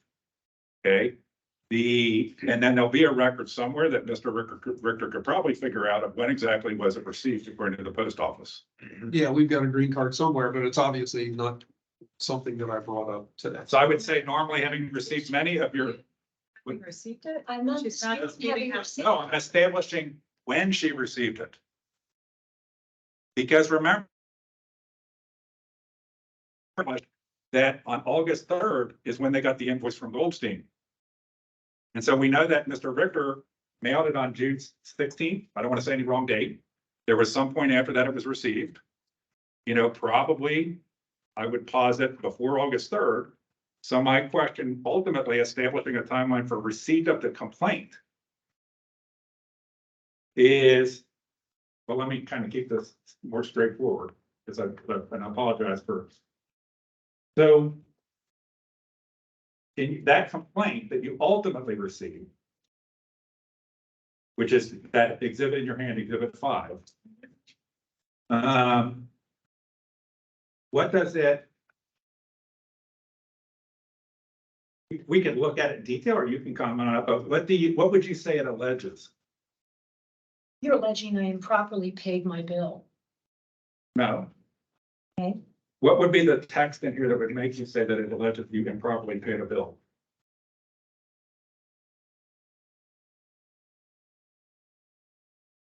Failed to account to the support of the Ohio Republican Central and Executive Committee, State Candidate Fund, failed to report costs of Rolf Caraway and Luke Householder in a pre-primary filing. May have failed to account for the cost of Rolf Caraway and Luke Householder in any filing, and then failure to complete an accurate statement. Okay, so what part of that was paid a bill improperly? I misspoke. Failed. You're stating that I didn't do things properly. No, I think, well, what is so just because we seem to be confused on what I even alleged, and I want to make sure that you and the commission are aware of what I alleged. You see on page 2, where I signed it down below, where it says it is clear. You see that part? Mhm. So if you read right out to that, the 2 bullets, can you read those? It is clear that Mrs. Schmidt and or Schmidt-Borough Ohio failed to account for the support of the Ohio Republican State Central and Executive Committee State Candidate Fund as an in-kind contribution in any filing. This may have been intentional since she was not endorsed by the Ohio Republican Party State Central Committee and should not have been receiving such support. Now, the next bullet. The document speaks for itself, so I'm going to object to have the witness sit here and read the document. Yeah, I'm not sure what we're getting at. This is the case, isn't it? Just a second ago, what we're getting at, Mr. Richter, is just a second ago, this false characterization that my complaint had something to do with paying a bill improperly. That's not my complaint whatsoever. I misspoke. Move on. So now that you've thought about it, what would you say I was alleging? In layman's terms, in your terms, Mr. Schmidt, what did I You are allege? alleging in layman's terms that I improperly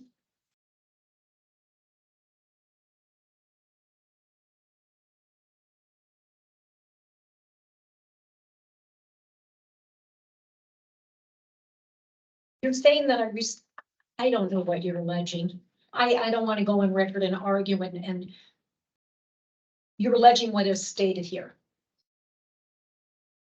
So at this point, this kind of response to that question like your competency, because if you can't even state what you think I'm alleging. Object and move to strike here.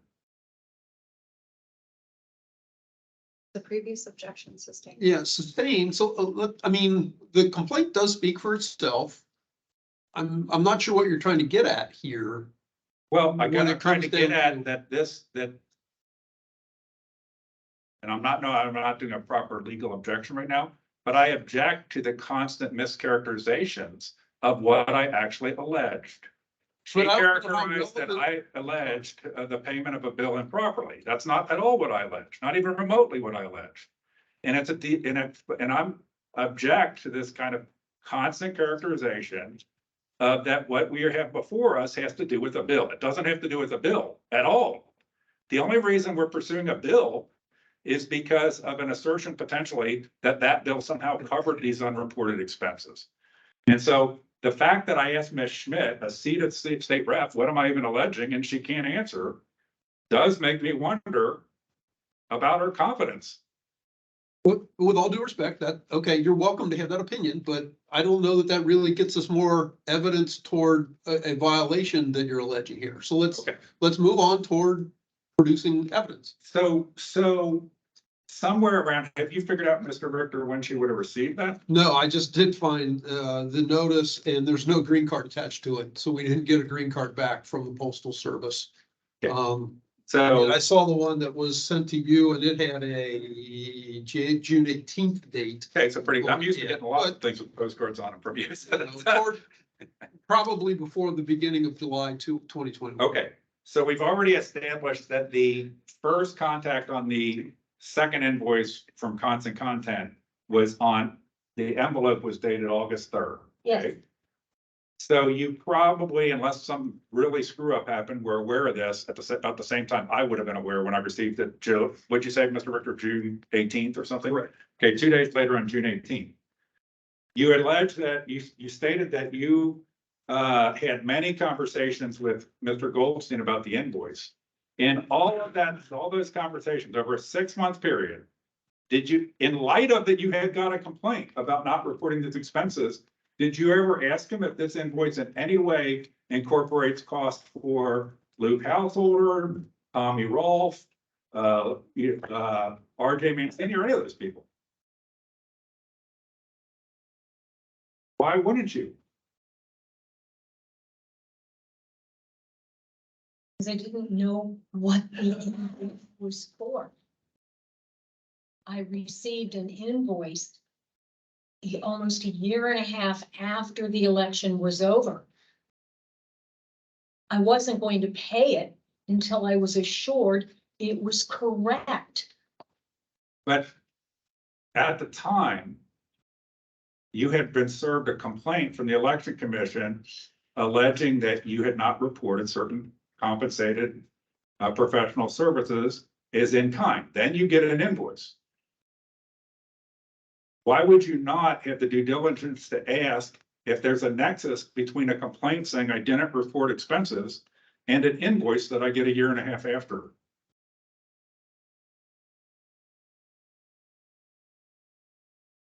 Related.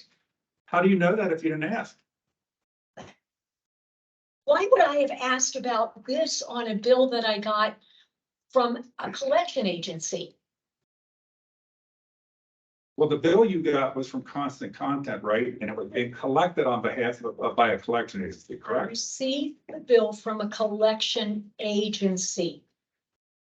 When you got the notice from Mr. Goldstein, did you ever go talk to anybody in Constant Content? Since the There was invoice, nobody to call. It was a defunct organization at that point.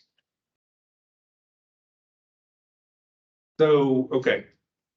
So you didn't have any access to Megan Fitzmartin, Nope. Stephen Caraway? Well, I had access to Stephen Caraway. But I didn't ask about this or about Goldstein. Do you think so you get a complaint from the election commission saying that you didn't report certain expenses properly, then you get an invoice. Do you believe it's reasonable that you would not have even asked the person bringing the invoice to you whether that invoice might be for the very services that you're facing a election commission complaint over for having not reported? No. No connection between the two. So, okay, so I want to be clear. You're saying there's no connection whatsoever between the things I allege in that invoice, and that's why you never asked. Not an invoice on something that happened almost a year and a half before. I had no idea what that was for. It was a collection agency. But you said you had calls over 6 months, I only. back and forth. No. I called Mr. Goldstein several times. I believe I only had 2 conversations with him. One was at the beginning and one was at the end because I wanted to put an end to that bill and get it resolved. Okay. But you just said a second ago, and I don't want to put any words in your mouth, so I want to make sure that you answer. That you didn't ask because there was no connection between that invoice and the allegations that I made that you had not reported expenses related to Stephen Caraway, Megan Fitzmartin, and RJ Mancini, and potentially Luke Householder. There was no connection. I wouldn't have thought to have asked it. Okay, so your statement Period. is, I would not have thought to have asked it. so your testimony is that that invoice had no connection to the services provided by Stephen Caraway, RJ Mancini, et cetera, the people that I alleged had not been reported. I received a bill. I would like, I'm not asked that the trying to answer witness your answer the question. I can't answer your question because it's one of those questions that When was the last time you beat your wife? I think that the issue with my question is, if you answer it, You you have to put it, you can't put a, I think, in there. so did or did not, the expenses on that invoice, did they or did they not relate to Stephen Caraway, RJ Mancini, or any of the other people that were alleged in my complaint? No way of knowing. Well, you just testified a second ago that there was no connection. For the record, I believe Mr. Hicks was asking me, did I think that there was a connection? And did I think that I would ask David Goldstein, what does this include? Does this include this? When I got this, I never thought there was a relationship between this and David Goldstein. They were two separate events. They were two separate events in my mind.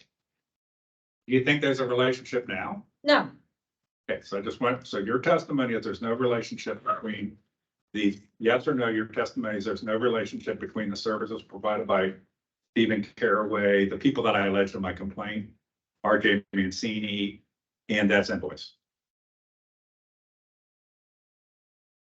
can't guarantee it because I didn't produce the David Goldstein thing, but I don't think there's a connection. Okay. All right. So.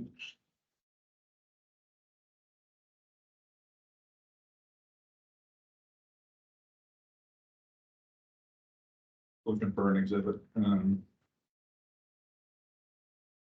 If you could put those back, I think I'm done with those, by the way. Thank you, Mr. Smith. Put those, just so I can keep them in the stack there in the right order.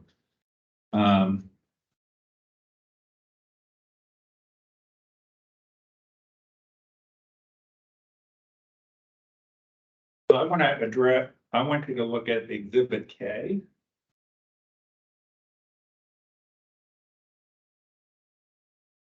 Complainants Exhibit K, which is the set from today.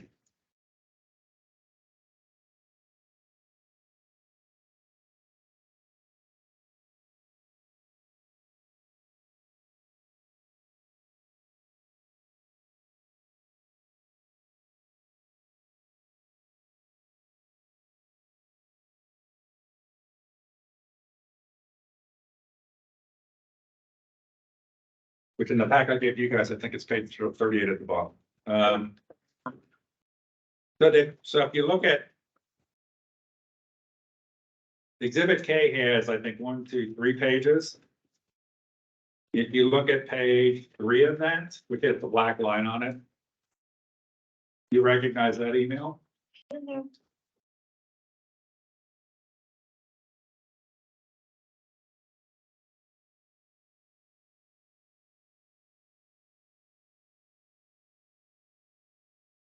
Yes, Okay, what is that email? Mr. Katz, I am Peter Schmidt, treasurer for my wife, Jean Schmidt's campaign, Schmidtville, Ohio.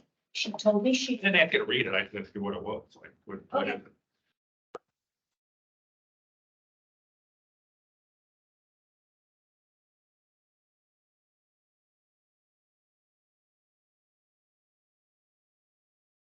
Like, for example, it's a note from my husband to Brian Katz.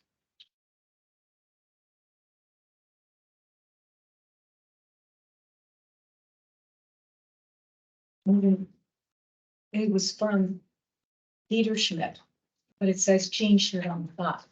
But he signed it Peter Schmidt. In the email address, I think your husband's not yours, right? Yes, Okay. And where have you seen that note before?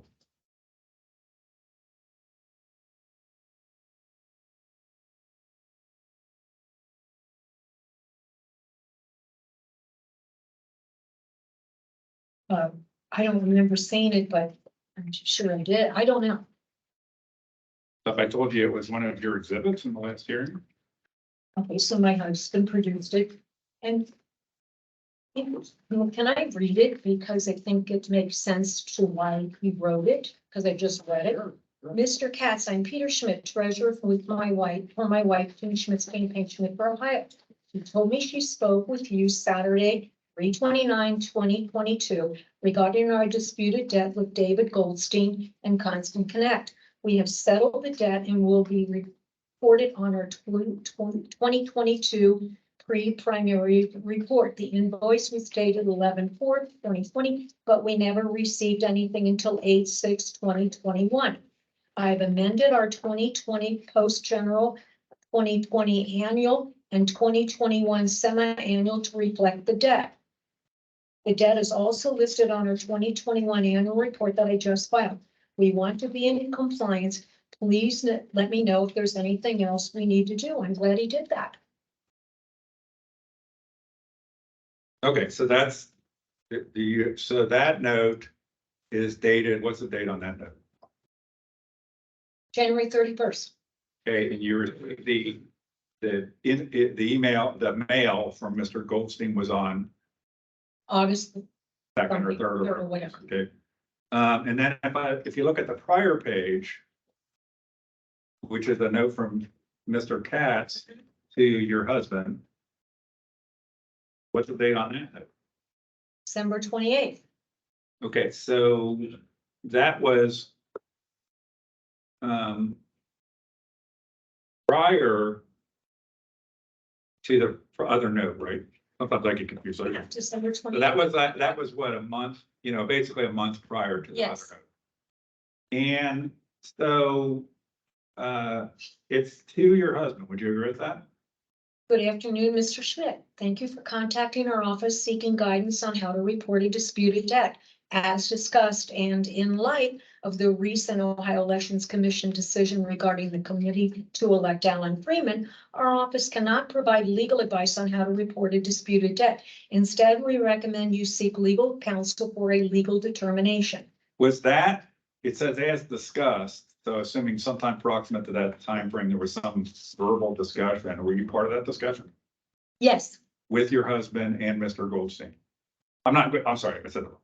With your husband and Mr. Katz. Mr. Katz. Okay. But that, to your memory, was the only call with Mr. Katz in which both you and your husband were on with him? You spoke to having calls with him yourself without your husband. You might have even said that you only, but that's at the, were there other calls that were all three of you? I made the calls to Mr. Katz. I don't think Peter was on the call with me. On I know any my call? hus- Okay, I don't remember him being on the call with me.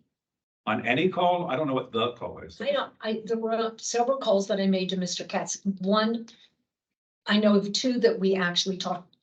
I was frustrated because we didn't know how to properly report the disputed debt. But just to be clear, wouldn't this note imply that your husband had a discussion with Mr. Katz?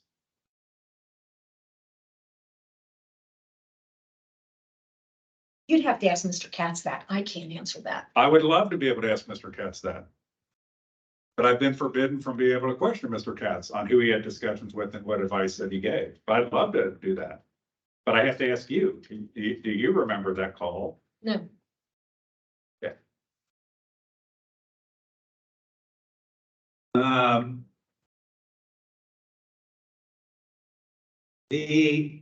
I think it's the last thing that I have. Did you claim in your prior testimony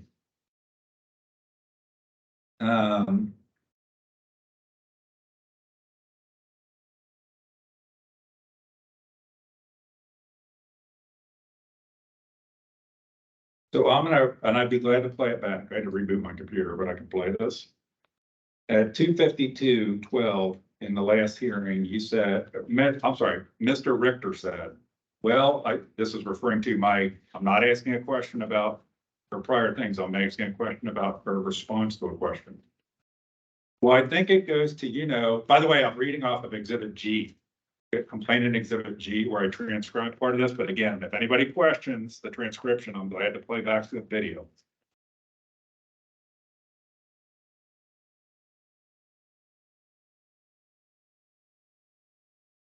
Mr. Richter says, well, I think it goes to, I guess, to the veracity of what the history is with campaign finance filing. So I think there is a certain relevance there. Can you explain why you can, who's directing this to Mr. Schmidt? Can you explain why you can't go into any further on that? Is there some sort of an agreement that was entered into that keeps you from speaking about it any further? And your answer was yes. So I'm gonna ask again, what is that agreement and who is it with? Object, I think that was the subject. That was the part, that was. I'm asking about the witness's credibility and giving honest answers to questions. I'm not asking about the event. I'm asking about, did she lie under oath about an agreement that does not exist? Jack, and move to strike his comments. Ask a please. question again. What is the agreement? What is the agreement that prevented you from answering any further questions? Objection. I'm sustained. I mean, that's, regardless of how you try and walk around it, you're asking about the material or the subject of the eliminate motion, which has been approved. But the eliminate motion says that the commission will be considering the testimony. In the words in the motion, it says the commission will consider the testimony that took place. So I'm just asking, I'm trying to establish, was that a lie? Was that a lie under oath that there is a legal agreement? By the way, last time I checked, a witness lying under oath is something that is subject to my questioning. That's a mischaracterization of the ruling. I would again renew my objection and ask Mr. Hicks be directed to move on. Sustained, move on. I want to have an objection about the general kangaroo nature of these proceedings. Where a witness potentially lies under oath, and that is off limits from questioning.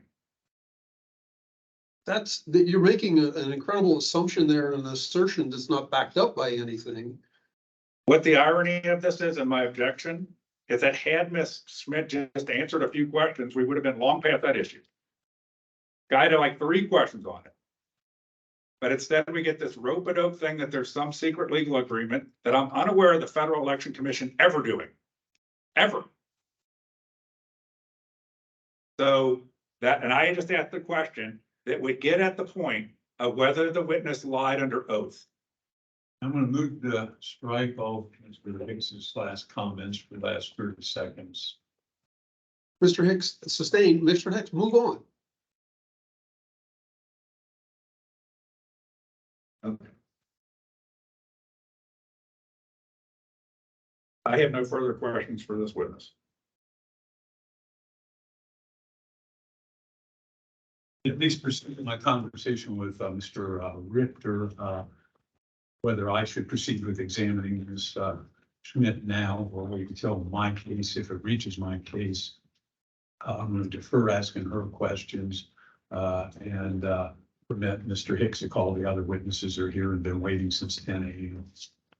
And then I can call her either later. I object to the characterizations that the witnesses have been waiting since 10 a.m. As we know, we made an agreement for the witnesses to not have to wait. So I guess I'm going to object to these constant mischaracterizations, Mr. O'Brien. The witnesses that were here today, and although one have left. Mr. Carroll is still here, but Understood. okay. Mr. Seacrest still there. Madam Chair, am I permitted to ask a question, the witness? Oh, yeah, that's a good point. At the end of this, you guys are allowed to ask the witness questions if he doesn't have any. Sure. I defer asking a direct examination. Yeah, just to defer. I'm going to sit down because in theory, you guys ask questions now, and then it comes back to me. Thank you. I just have one, I totally get the mental separation of the two things. I would have done the same thing, but I may have missed her, but I thought I heard you say that, you know, when the bill came, that why would you pay it at a constant contact was defunct. So even with the broker involved, if the client no longer exists, why did you have to pay anything?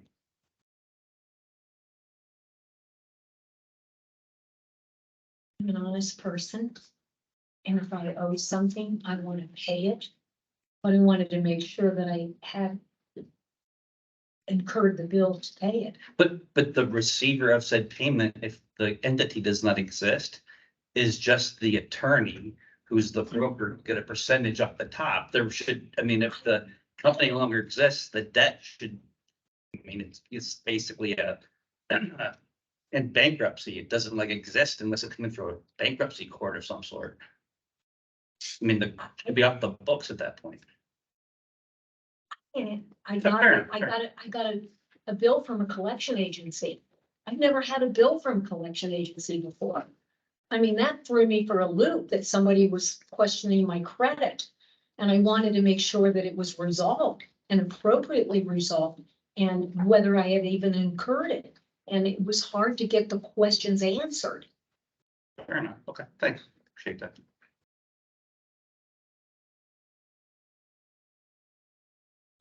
Oh. Go call the witnesses to have them down and ready outside. Not at this point. We've got two that are presumably present. We'll deal with them first. Okay, I just didn't know which order. Okay. Yeah.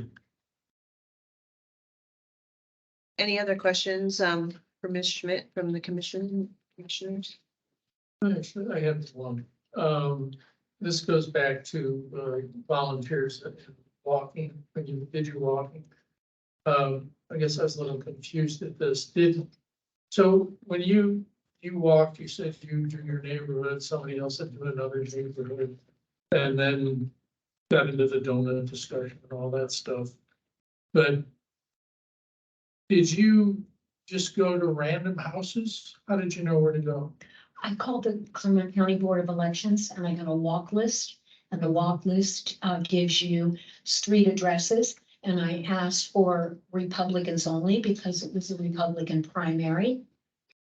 And I asked for, at the end, I asked for if they could sort it on super Republicans, but they couldn't do that. So I have every Republican on the list. And they break it down by streets. So it would say, Ward's Bend, and then all the addresses on Ward's Bend, and then you circle them around, and I have my own little notations that I do, whether they're home, whether they're not home, whether they like me, whether they don't like me, or no response, and I note them on mine.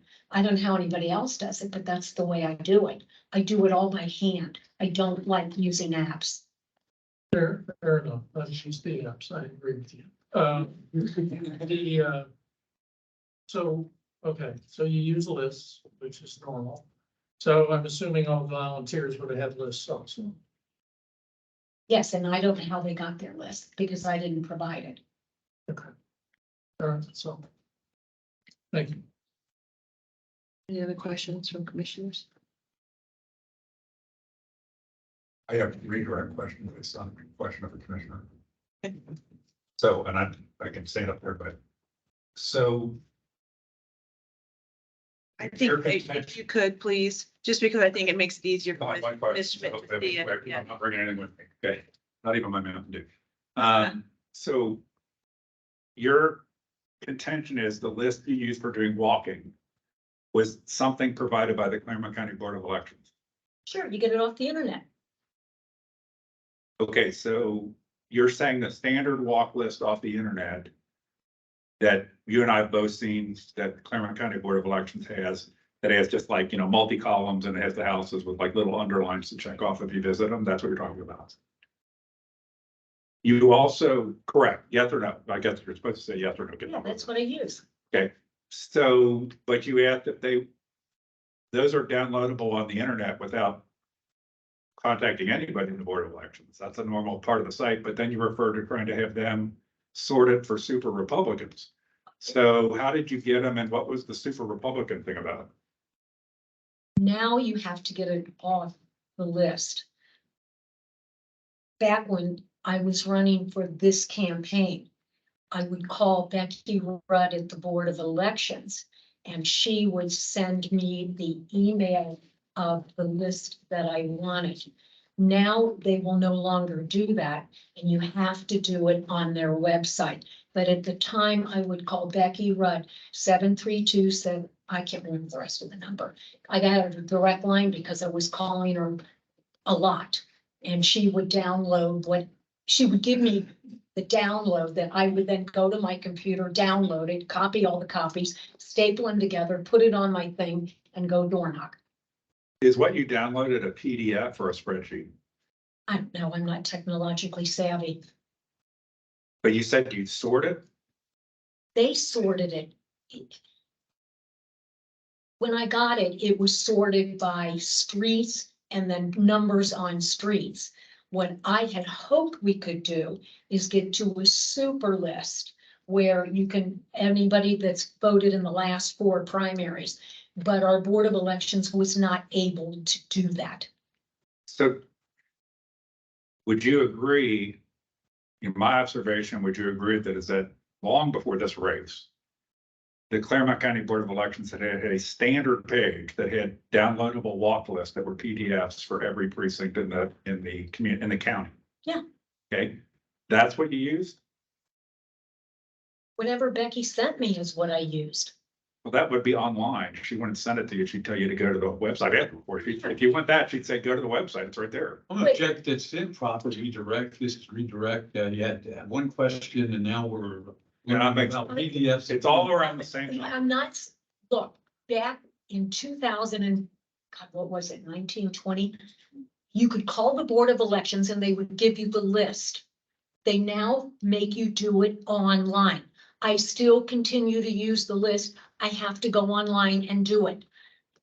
Have you Back ever then had, it was different. have you ever had Mr. Caraway or anybody else help you to create a super Republican list as you describe it? No. So in your long history, you've only used the list that's either downloadable or provided by the Board of Elections. For me, yeah. That's all. Thank you. Okay, so if there are no further questions, and Mr. O'Brien would I like would to. defer any questions on this Schmidt until we would get to our case if we get there. Okay, thank you. So at this time, we can, Thank you. thank you. And then, Mr. Hicks, if you'd like to call your next, Rob's, say it wrong. How does that, Rob? Secor?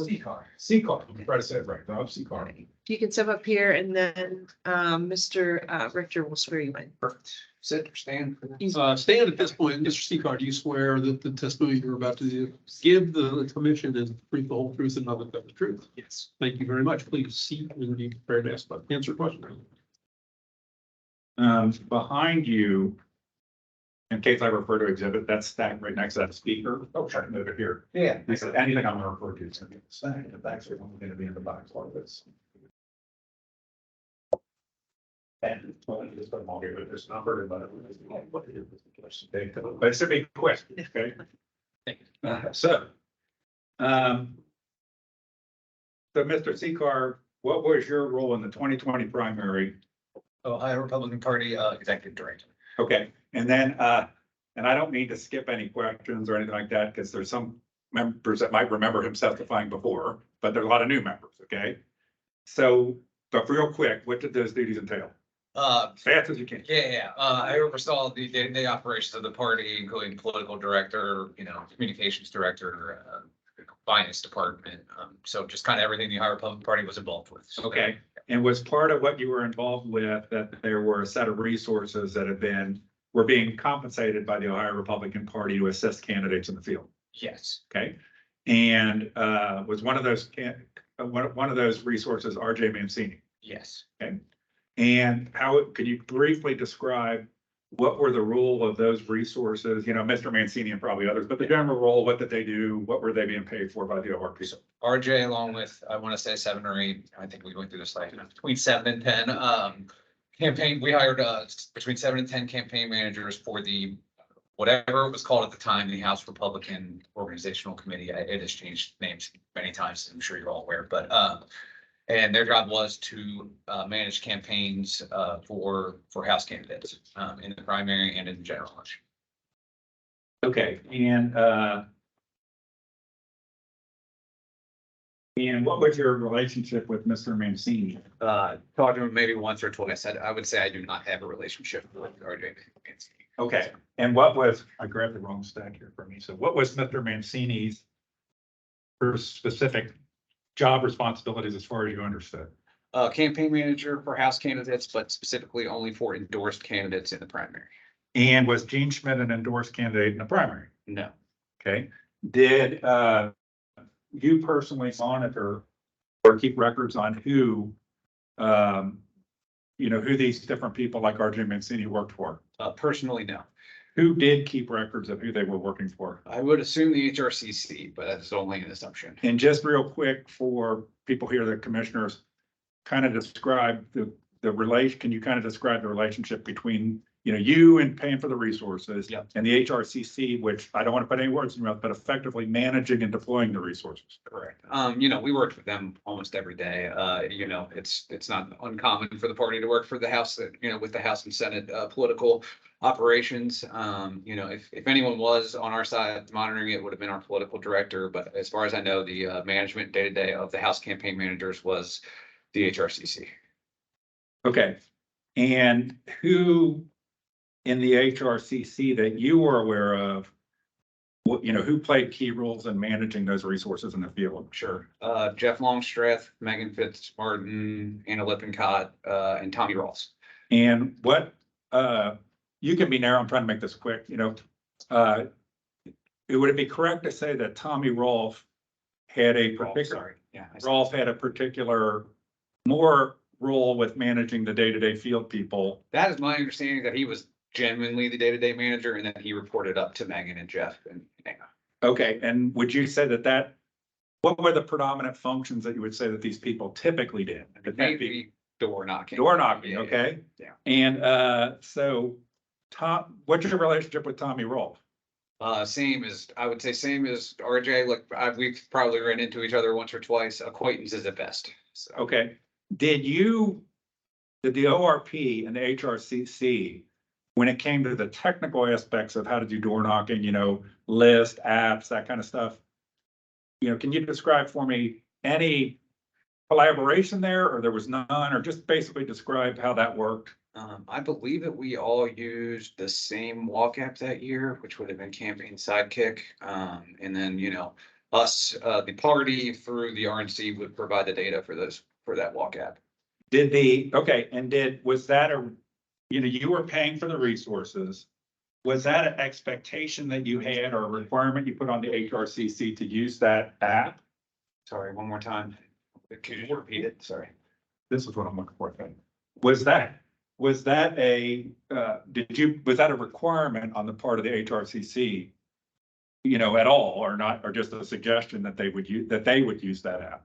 I'm not sure if they had a requirement for their candidates to use that or not. I don't know. Okay, so the resources that you were paying for by the ORP had access to that app, but you're not aware of whether they used it or not, or whether the HRCC expected or required them to use it. Correct. And as you might imagine, some candidates don't knock any doors, some knock lots, so. And did the data? So I have a question about my experience with those apps, but correct me, is that you do things like update data, like if somebody enters the door and they're willing to give you your email or their phone number, you put it in there so it makes the database better. Absolutely. Okay, that data from that app, did it come back to, did it become ORP property? Like ORP owns the database that comes out of that? Yes, ORP and the RNC, and then HRCC would have had access to it as well. Okay, so did you ever analyze in the ORP how much data was coming back from these 10 people? Me personally, no. Did anybody that you're aware of? Yes, I'm sure. Do you ever remember any metrics or anything that you guys did to see? Because obviously it'd be different if, nobody door knocked, nothing showed up in the app versus a lot showed up. No, and part of that's probably because we weren't as, invested in the primary as we are in the general election.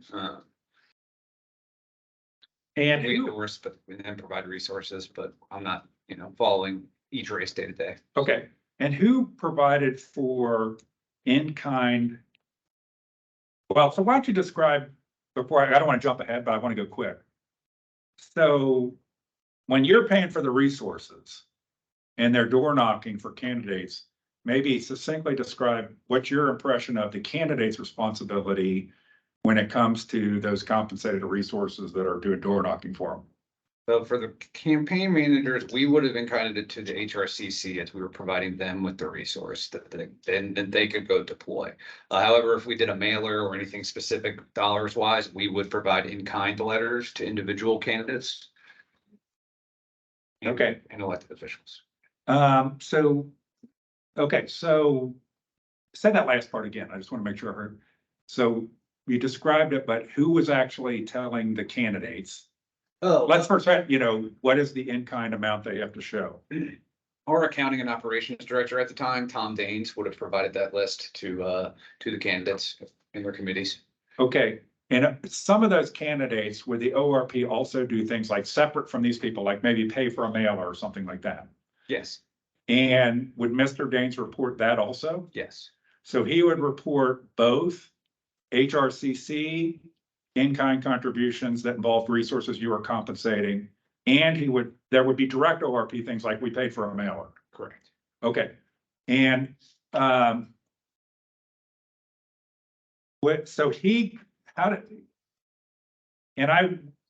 just for sake of discussion here real quick, there's an exhibit M in that stack, but we're only gonna look at it real quick. It's not like, so it's complainant exhibit M. And Ms. Mary? Yes. Yeah, it says 51, it's a 52 at the bottom, but those are all the ones you have in that stack. Okay. And, if you flip through that, I'm really just worried about the last part of it, which is on page, it says 54 at the bottom. It's like some letters there. Mine is at 53. Exhibit M. Hold on, let me go get it in here. I know I have extras because I was looking for.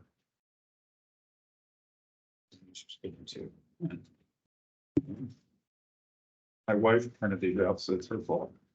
That doesn't be live. It doesn't be a live stream. I'm gonna get a lot of shit.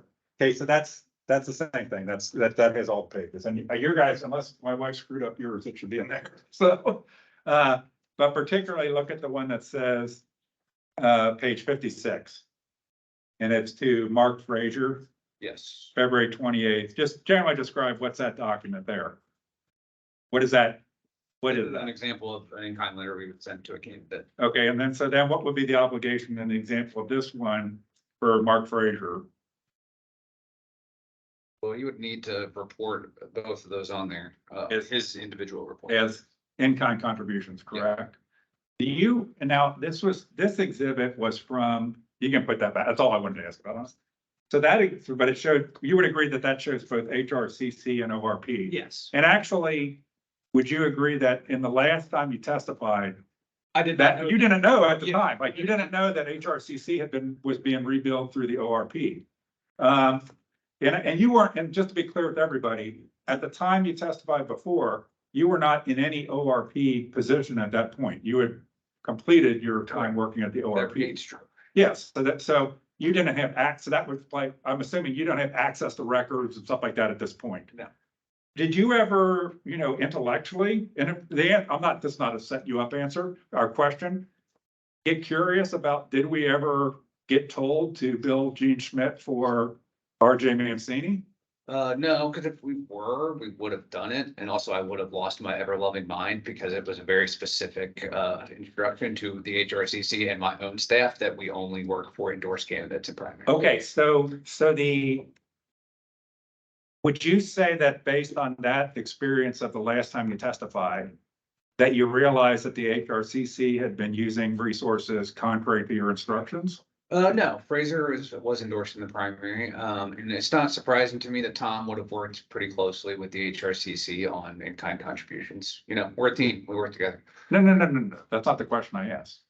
So in that prior testimony, the issue was RJ Mancini specifically, build out in kind through your operation. And so that was the question. And just my clarifying question here is, it may be a little redundant, and I apologize, but the distinction was Gene Schmidt was, correct me if I answer yes or no, Gene Schmidt was endorsed or not by the ORP? She was not.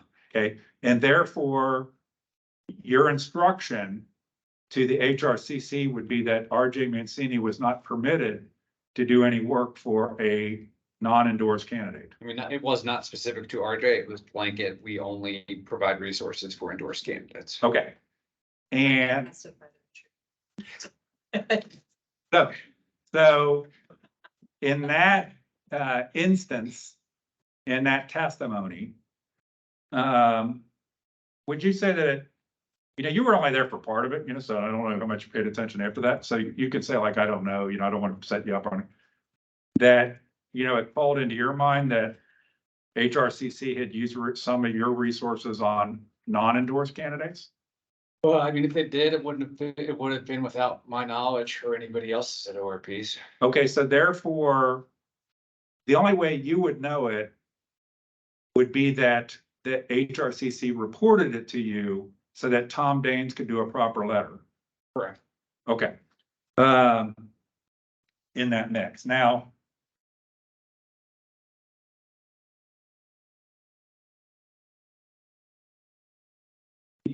did you reconcile, do you know if you reconciled the total payroll for each person like RJ Mancini with what was in kinded? Personally, I did not, but Tom Daines would have.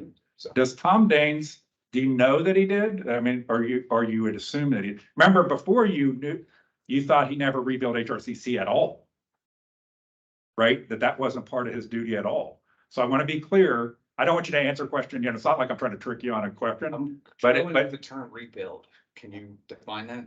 Well, so you pay for the resources. Yes. They worked under the supervision of the HRCC. Correct. The HRCC reported back to you where they worked so that you could produce in-kind letters to the candidates to put on their reports. Is that a correct characterization of? No, I believe we in-kinded the staff directly to HRCC, not to candidates. Well, HRCC, I don't believe would show them as in-kind contributions. That was a pass-through, right? That's why. So again, go back to Exhibit M. You don't, if you just remember it, you don't even need. I'll go back.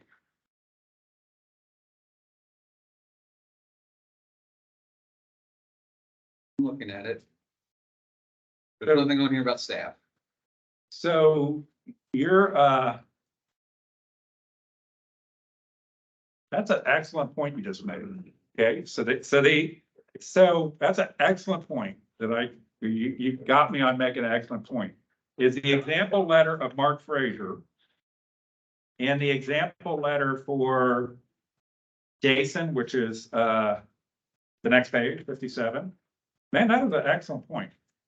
The in-kind from the HRCC is only for media stuff, it looks like. Correct. So you know what? I think that back when you testified before, you might have been correct. And I ask you based on looking at this, that it does not appear, would you agree that it does not appear based on here that it appears that you did not participate in-kind reporting to candidates on those HRCC, on the resources that you provided to the HRCC? To the individual candidates, we did not in-kind to the staff resources. The in-kind, we can in-kind to the HRCC, and that's where the staff would have been in-kinded to the HRCC from the ORP. Okay, and then the candidates it would be the HRCC's obligation to inform the candidates of how much was spent on their campaign of those compensated resources. That's my understanding, yes. Well, that's a great thing that you brought up because, it appears that like that there was not this that happened in there. Okay. I think I'm almost done. Mr. Hicks, let me just interject. I mean, it's nice of you trying to move along quickly, don't get me wrong, but don't overlook something in your haste. Okay, just make sure you take sufficient time.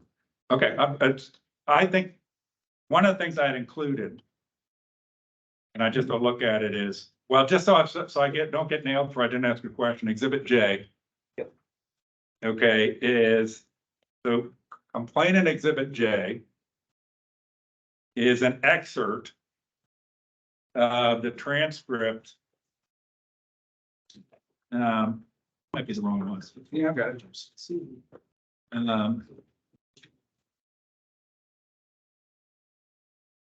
I'm directing you to the wrong one, I think. the transcript of my testimony? Yeah, I directed you to the wrong document. L. It's exhibit L. Unless I screwed up.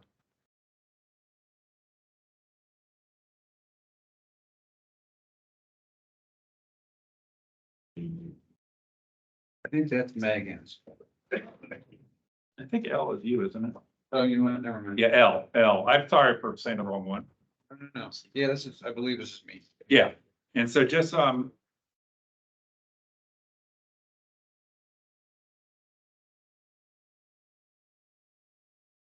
will make, these are excerpts of your testimony. Okay. And based on your testimony today, you can look at these, or you have a version with things highlighted. I'm just skimming it here. My question is,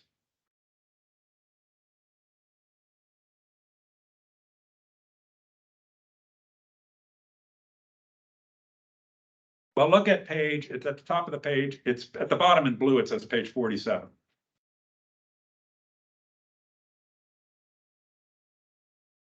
Okay, and the net of it is that you make it, the question there based on your knowledge of field workers.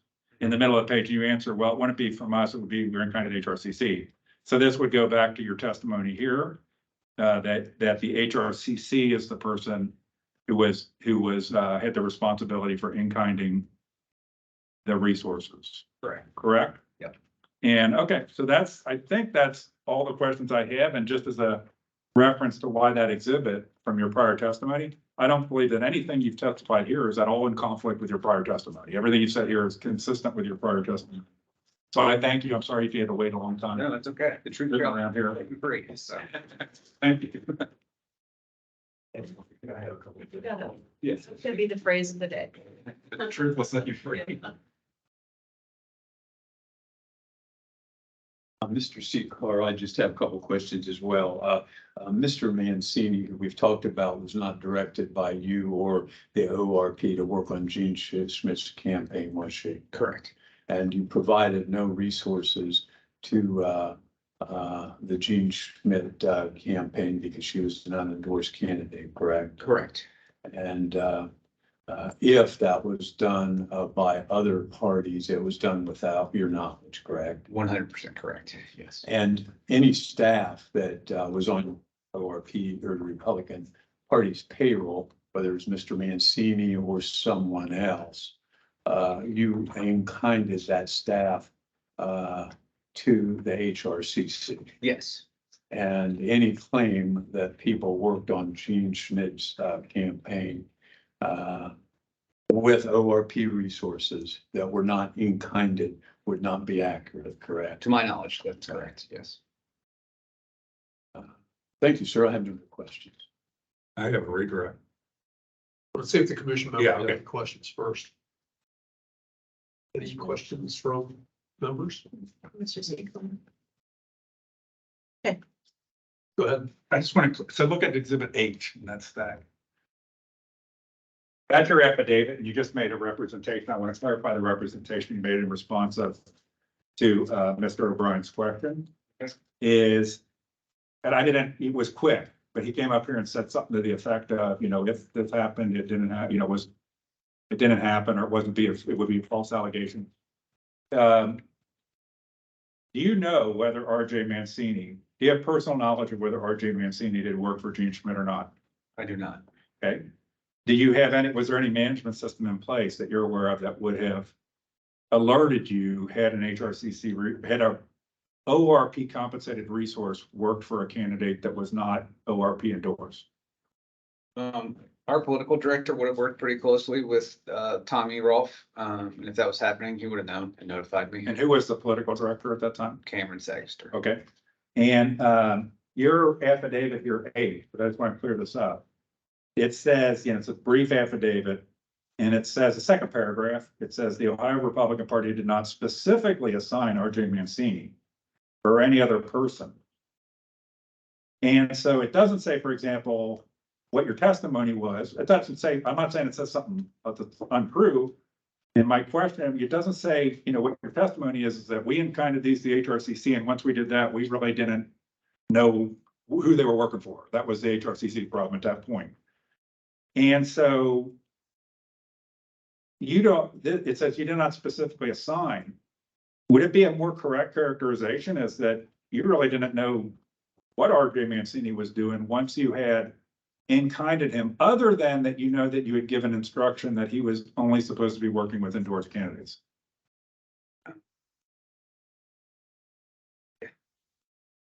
Yeah, I'm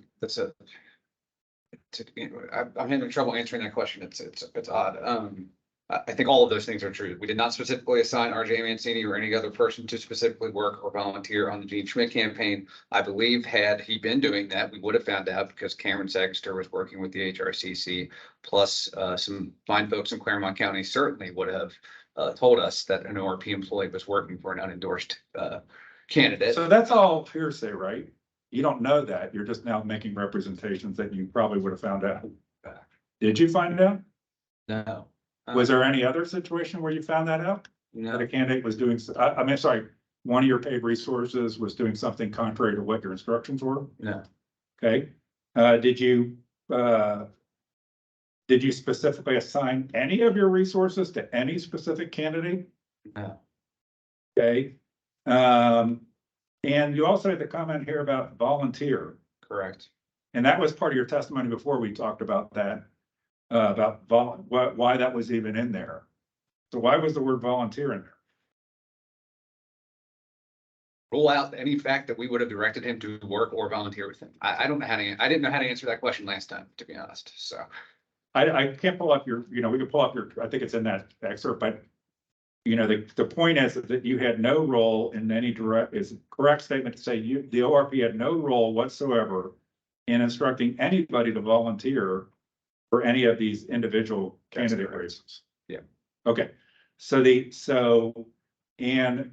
is it a correct characterization that you guys paid for whatever it was, 8-10 resources? Mm-hmm. You in-kinded the HRCC and they got their direction from the HRCC. Correct. And once that happened, that was kind of, you trusted that the HRCC was using them according to your wishes. Correct. Okay. All right, thank you.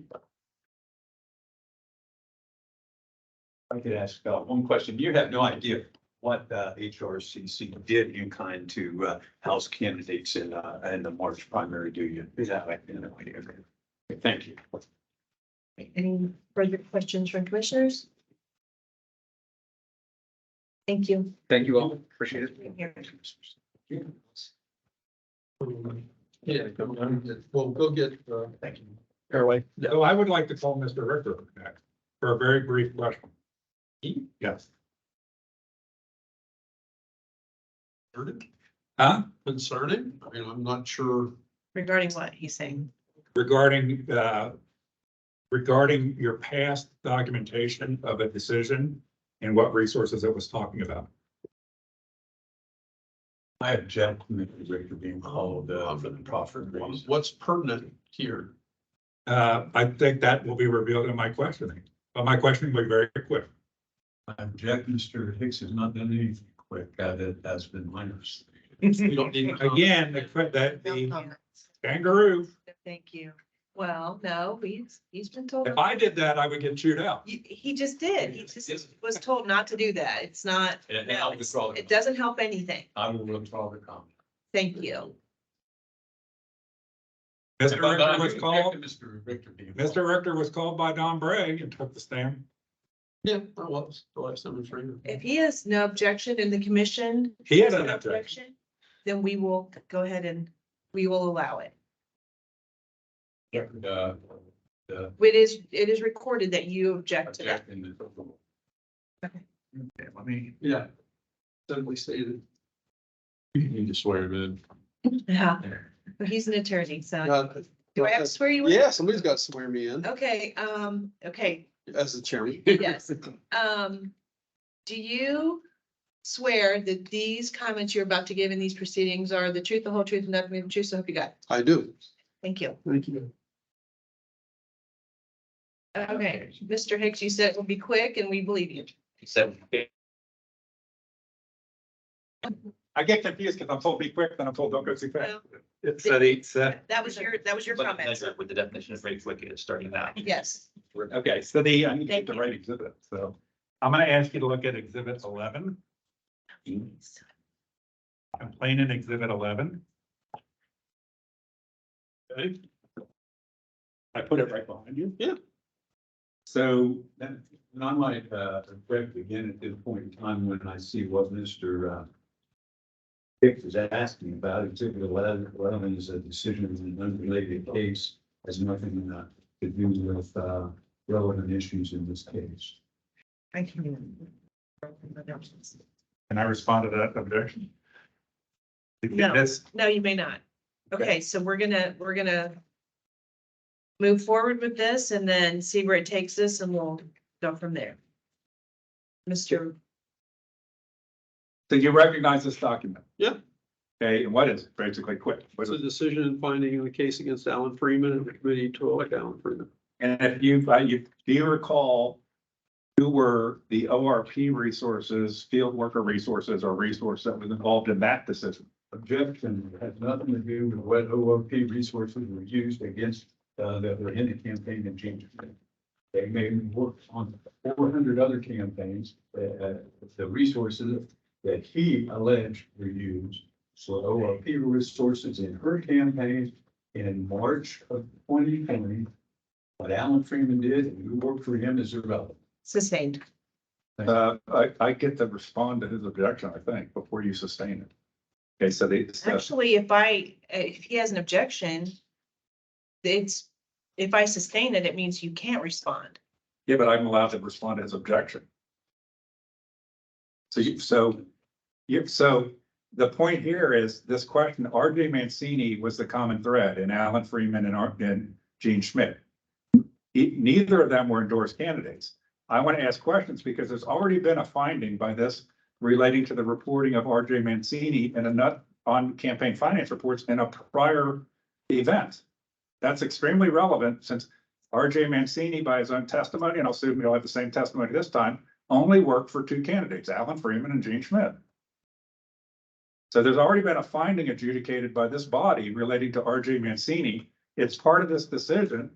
And I just want to clarify what was found by this commission in the prior decision related to RJ Mancini. That's totally fair, totally germane. And I would respond that this case is to be heard and decided by you commission members on the evidence from this witness standing right here. Not some other hearing, some other decision, some other person. If RJ Mancini only worked for two candidates, Alan Freeman and Gene Schmidt, and neither of them were ever reported any in-kind contribution for RJ Mancini, I need to isolate, just like I did with the Goldstein invoice, that it did not include these resources. I need to isolate that he wasn't billed to somebody else.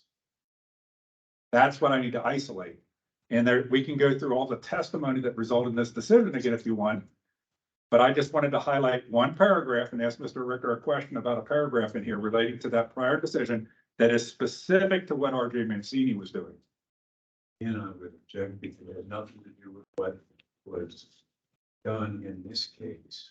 What Mancini did in another case and what the commission found in another case where Ms. Schmidt was not served a copy of the complaint, was not present, did not have counsel, could not ask questions, would violate due process here today. So at least again, prove it by evidence in this hearing room, not by looking at some finding made months ago.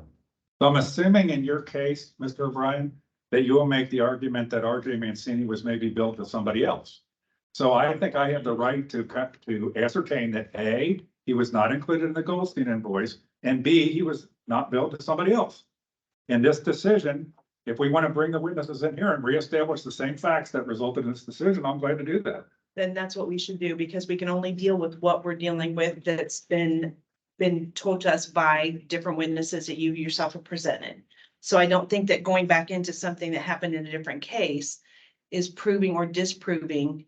I think if we can bring them in and they can testify to whatever you ask them, but I don't think bringing in what happened in the Freeman case will prove or disprove that what you're trying to. what It you're will trying to find prove out. that RJ Mancini was not charged, was not reported someplace else.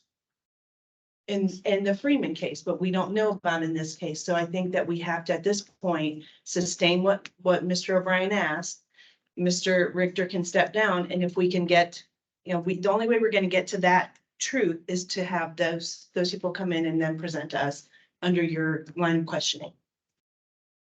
The truth I'm getting to is the finding that already took place. But we already, we all know that. If I may add, I wasn't here in the Freeman case, so I personally am not going to accept a finding that was based on evidence in a case that I had no involvement in as some sort of evidentiary fact for this case. Okay. And that's what I'm trying to establish too, is that, this group, this commission that's sitting before you would rather hear it from RJ Mancini or whomever else. I mean, we just heard Rob Secor say that that was not the case.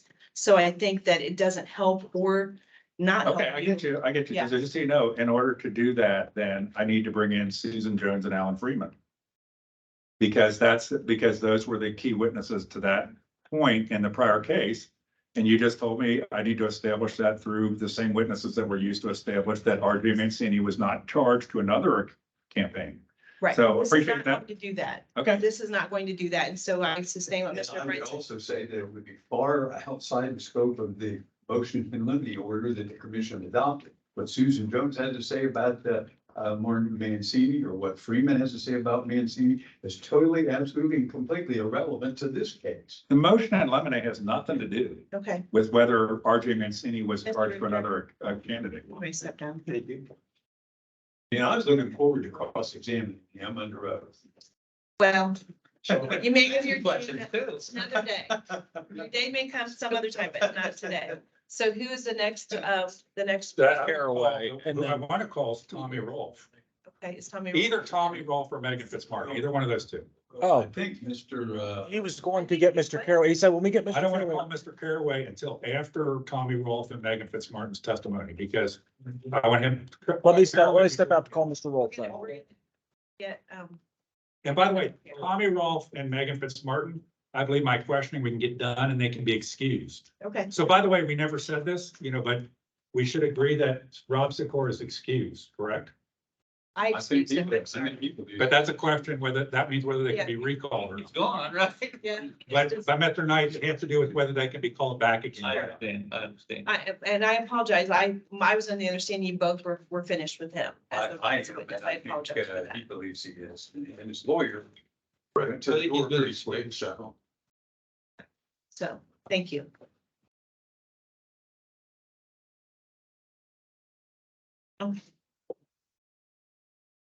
If anyone has to run quickly, Like a 10-minute bite. yeah, it would be the good time to do it right this moment. Once my. Brings it in 5 minutes. I'm gonna say. It's calling. Yeah. Did you call for both of them? I did. Do you want me to call? Either one. Megan. This One one, make it 8 minutes. Keep going. 8 minutes. Mr. Rolfe said he'll be here in 2 minutes. So I'll go. Okay, call her as well and have her. I mean, Wait I'm gonna outside. need another one of these. I didn't realize, I had a Mellow Yellow before, because I didn't realize they had Mountain Dew. Oh. Real Claremont County people drink Mountain Dew. You know. Mellow Yellow is for citizens. Yeah. That's why his legs are. That's hilarious. But he's, No, absolutely not. No. and in fact, he's trying to get back. Yeah, he wants to know. 4:30. Is there a fixed stop time today? Yeah, it's 5 a, o'clock. yeah. All right, I'm trying. We're trying to look for some new, well, I've got $1.25. It's $1.50? Is it $2 I got singles if you need singles. Yeah, they only take kind of new singles. Oh my gosh, it's a nightmare. Yeah, it's kind of touchy. See, here's the thing. I'm gonna give you this because I'm pretty sure I've Yeah, taken but that you want from to you. you want to take $2. Oh, Not even well, I'm $2. good. But if you're gonna give me a $1.25, then we're gonna be, Yeah. yeah. You're fine.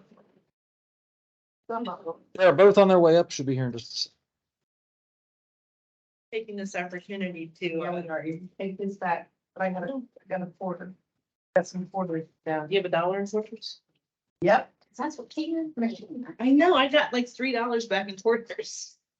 8 half change. I do too. And now I'm gonna have to take everything out. It's at the bottom of my, oh no, wait a minute, maybe it stayed up here.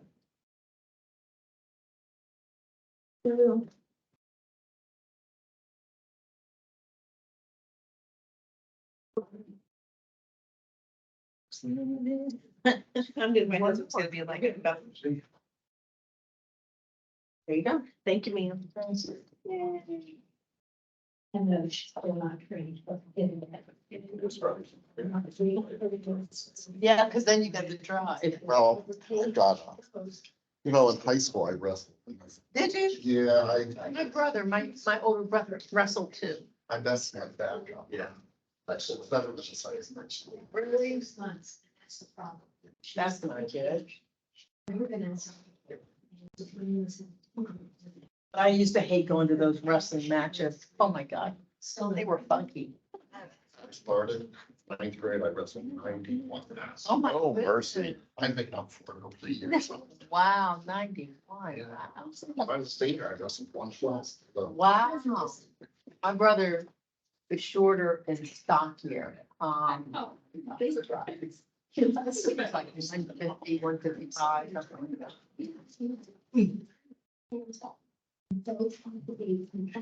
That and boxing matches. He boxed in college. Those were fun too. You could just. that sounds interesting. Yeah, they were funky. Don't want to go. My parents weren't gonna let me play football at that one, so it was like wrestling with anyone that did.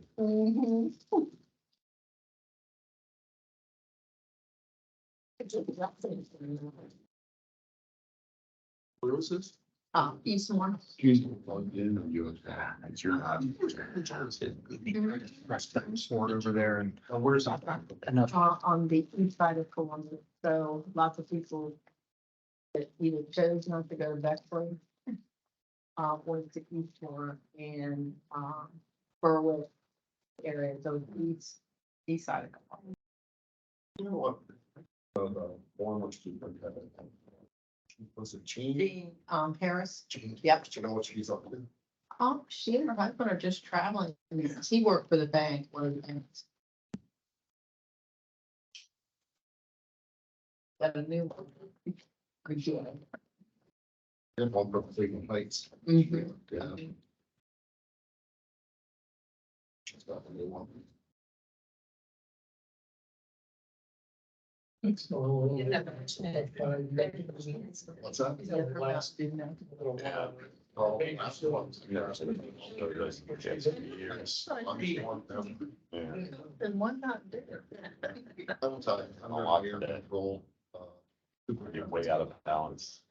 Your parents are gonna feel it. More money than anybody here. I mean, there's. Coming back, he's talking to her, niece. I remember. In the garden. Chris Collar is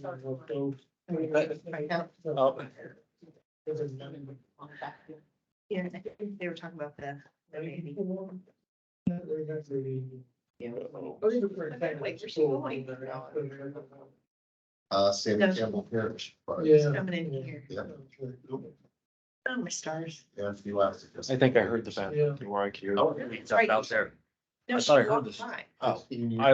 Maybe she Teaching, didn't. you got 13. That's what I was thinking. I heard a squeak through the door. Redundant staffing. Thought it was.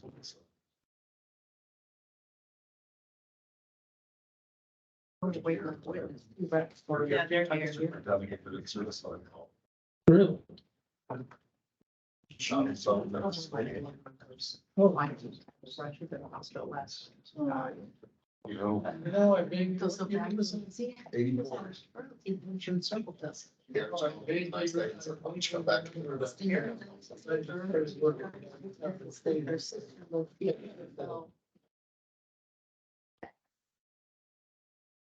Call it. Yeah. Where did she go? What is going on? Hey, Phil, is Mr. Caraway down in the cafeteria? I would assume so, only because I'm looking for them there. I just see him down there. Yes. 87. Float around there. That was about so much better. Okay. Do you think it's the monitor or it's fine? Reasonable, yeah. Does she know we're ready to go? Yes, she does. I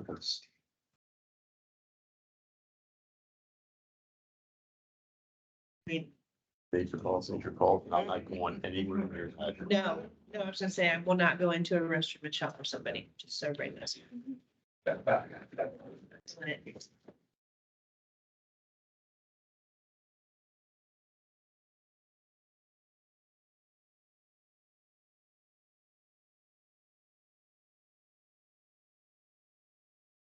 I'm just kidding, she's gonna go back down. I'm debating whether I would go to a restaurant and shop for somebody. No, It's never a situation that's come up, so I don't know the answer to that question. I don't want to be shouted at and, yeah, and I don't want anyone to shout at me, so. What kind of Diet Coke is that? No, I'm just cycling through caffeine. This is a vanilla Coke. Dr. Right. Pepper, water. Oh, we Coke, know. Sorry. water. Okay. Okay. All right, so, Usually avoid it. everyone is present, so, I'll be Mr. wrong. Hicks. Who I've never met or seen. That's the first time I get to see what it even looks like. I'm sure it's a pleasure for you. As it is for all of us. Richter, we swear him in. Oh, that would help if I did that, wouldn't it? Mr. Roth, do you swear or affirm that what you are about to tell the commission in testimony is the truth, the whole truth, and nothing but the truth? Yes. Thank you very much. Please have a seat. In the. Can you, Mr. Rolfe, just for sake of getting started out here, can you just describe for the commission, what your role was during? Can I interject for a second, just to say, could you identify yourself for the commission, please? Yes, my name is Tommy Roll. Is there anything else you'd like me to add to them? Thank you very much. What's your middle initial? That's okay. That's okay, is your middle initial? So, okay, so Mr. Rolfe, can you describe what your job was during the 2020 Republican primary? Yeah, I worked for the House Republican Caucus, Campaign Caucus, and I was the deputy political director, essentially acted as the field staffer. Okay, and that would be commonly called the HRCC Yes, sir. at the time? Yep. And do you still work there? I do not. Okay, what do you do now? Now I work for the Ohio House of Representatives. Okay. And what do you do for the Ohio House of I'm Representatives? a policy advisor. Okay.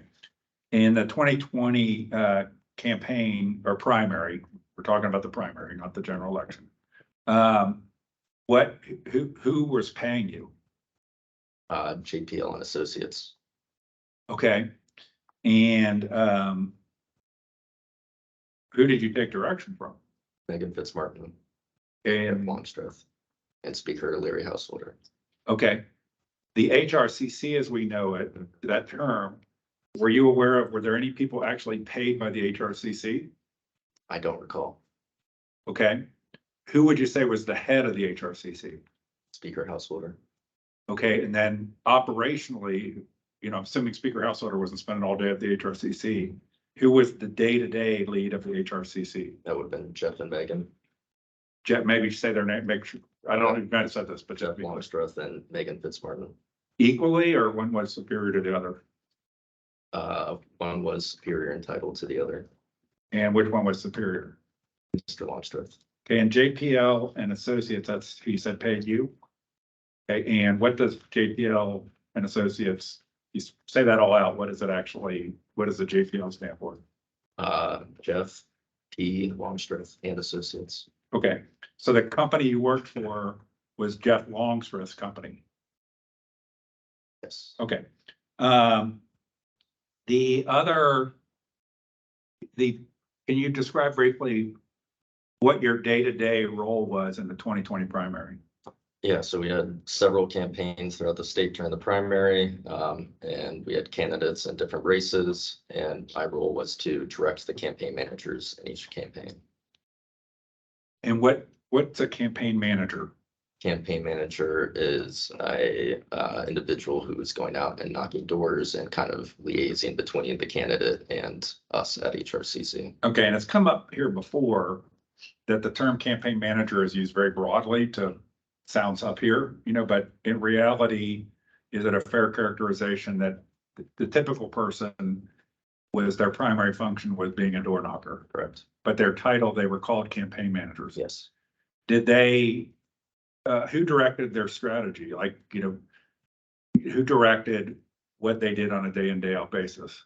I would have been their touch point on day-to-day stuff, but they would have heard from everybody at HRCC on varying things. And when you say everybody, They might have spoken with Anna on payroll or Megan on something else. you characterize Anna, that's a new name you just mentioned, I Anna think. Lippincott, she was on our team as well. Okay, and what was the difference between the roles of Anna, Megan, and yourself? So Anna, I guess, did more HR sort of things. Megan was more of a strategist, and like I said, I did more day-to-day stuff. And when you say HR kind of things, would it be better characterization to be financial type of things? Billing, or that kind of stuff? Sure. Yeah, she helped make sure that their checks were appearing on time, that sort of thing. Okay. And so when you say other people in HRCC, were there people, I'm not talking about these field workers, Mhm. other than the people you just mentioned, were there any other key people in the HRCC? Stephen Caraway.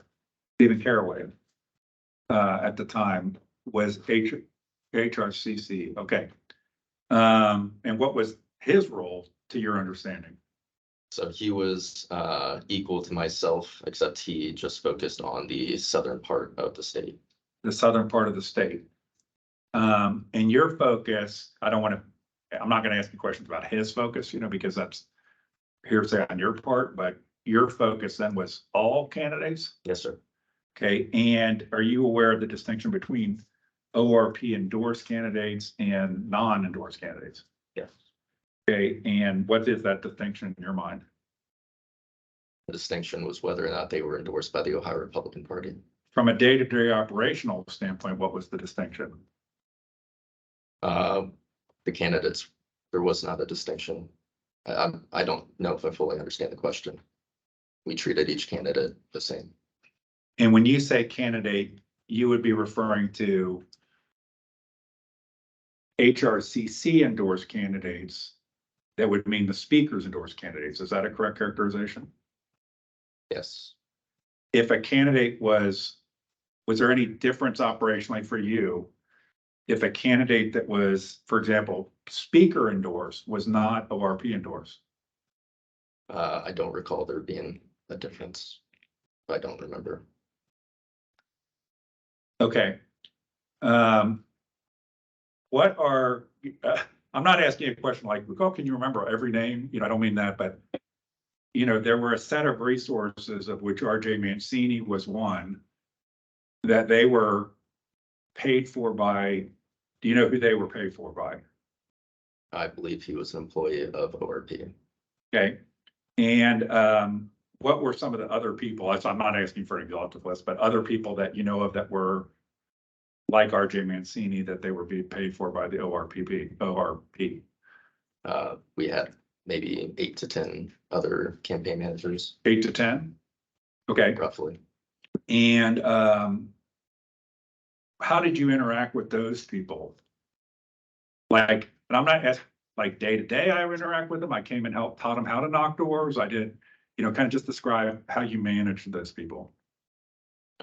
We would set different goals for them, and I would ensure that goals were getting met. And so we would have touch bases throughout the week.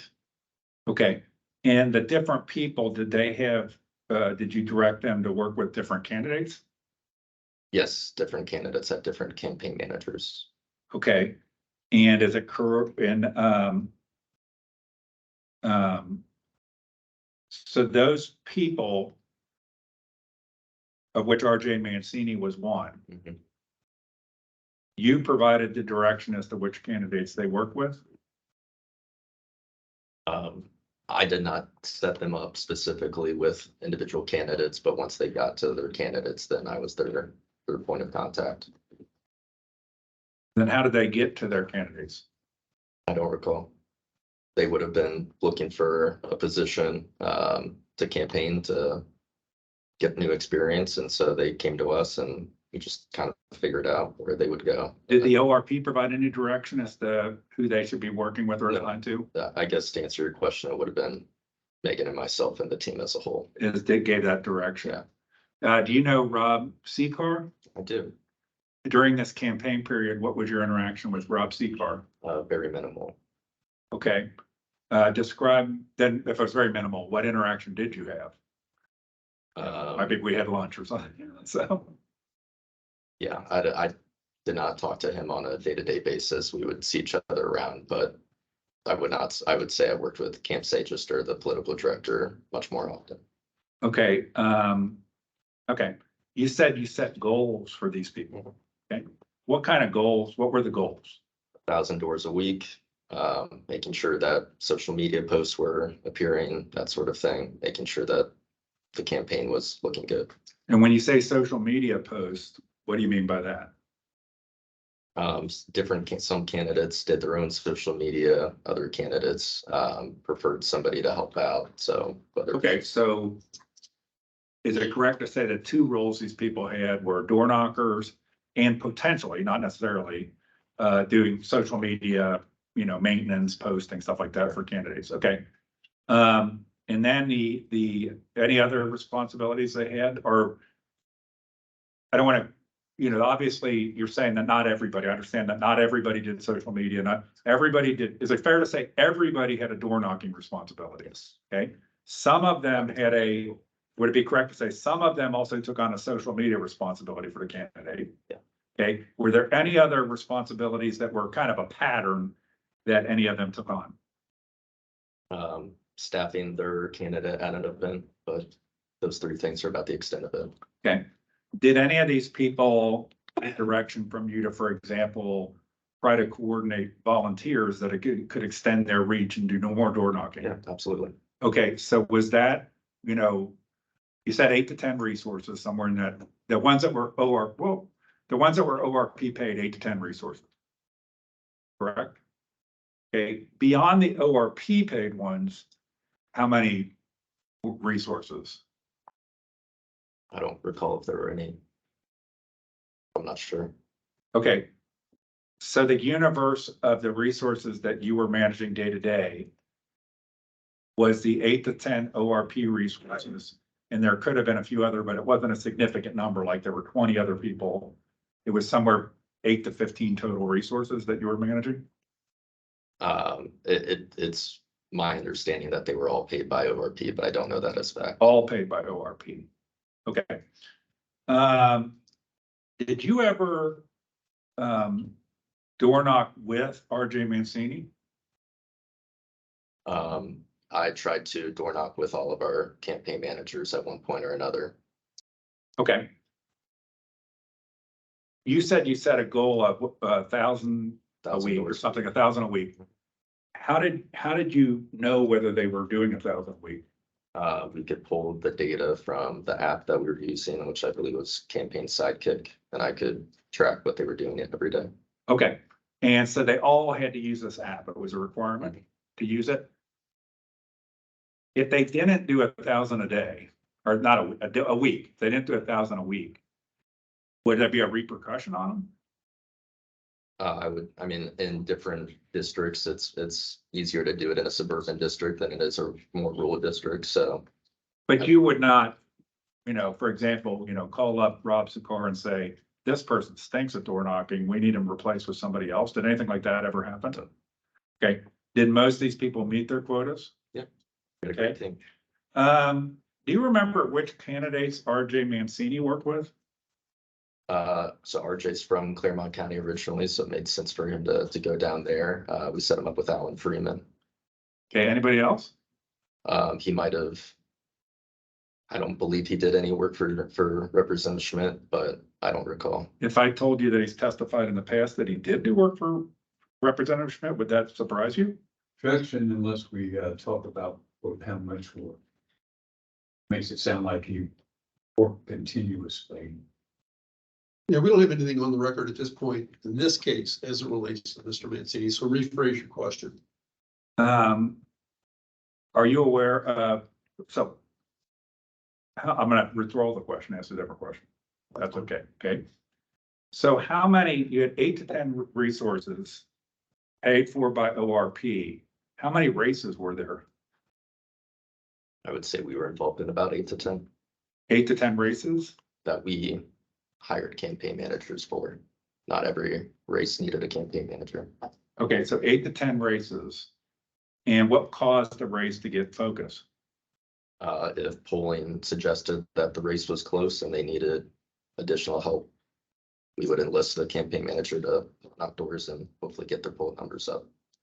Okay, when the, so if you thought like polling and stuff like that would dictate it, were there any kind of like game time decisions where you had to move resources? Like, oh shit, a poll came out that makes us worried about this race, so we're gonna move somebody over there? That'd be a reasonable thing to think, yeah. Okay. Can you look at exhibit? It's gonna be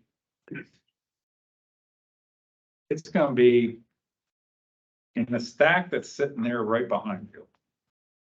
I believe it's gonna be exhibit number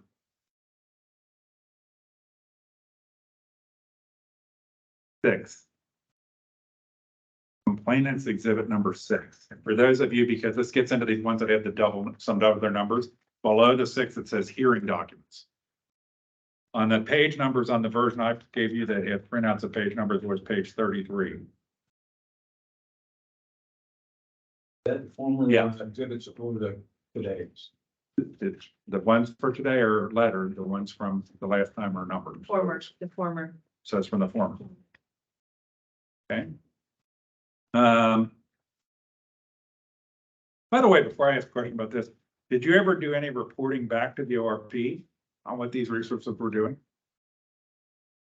I talked with members of the staff at the ORP on a regular basis, reporting on what exactly they were doing. Yeah. And that could have come up. I'm sure it did. But was there any regular reporting? You know, like every month we have to give, or as a campaign, so like every week we have to give them, you know, any sort of reporting or just more ad hoc? I think it was just kind of regular updates. Sure. So, but you would have been the one giving the updates. Correct? At certain times. So you just said regular updates, which to me implies a regular format, like here's our summary of what we did in the last week.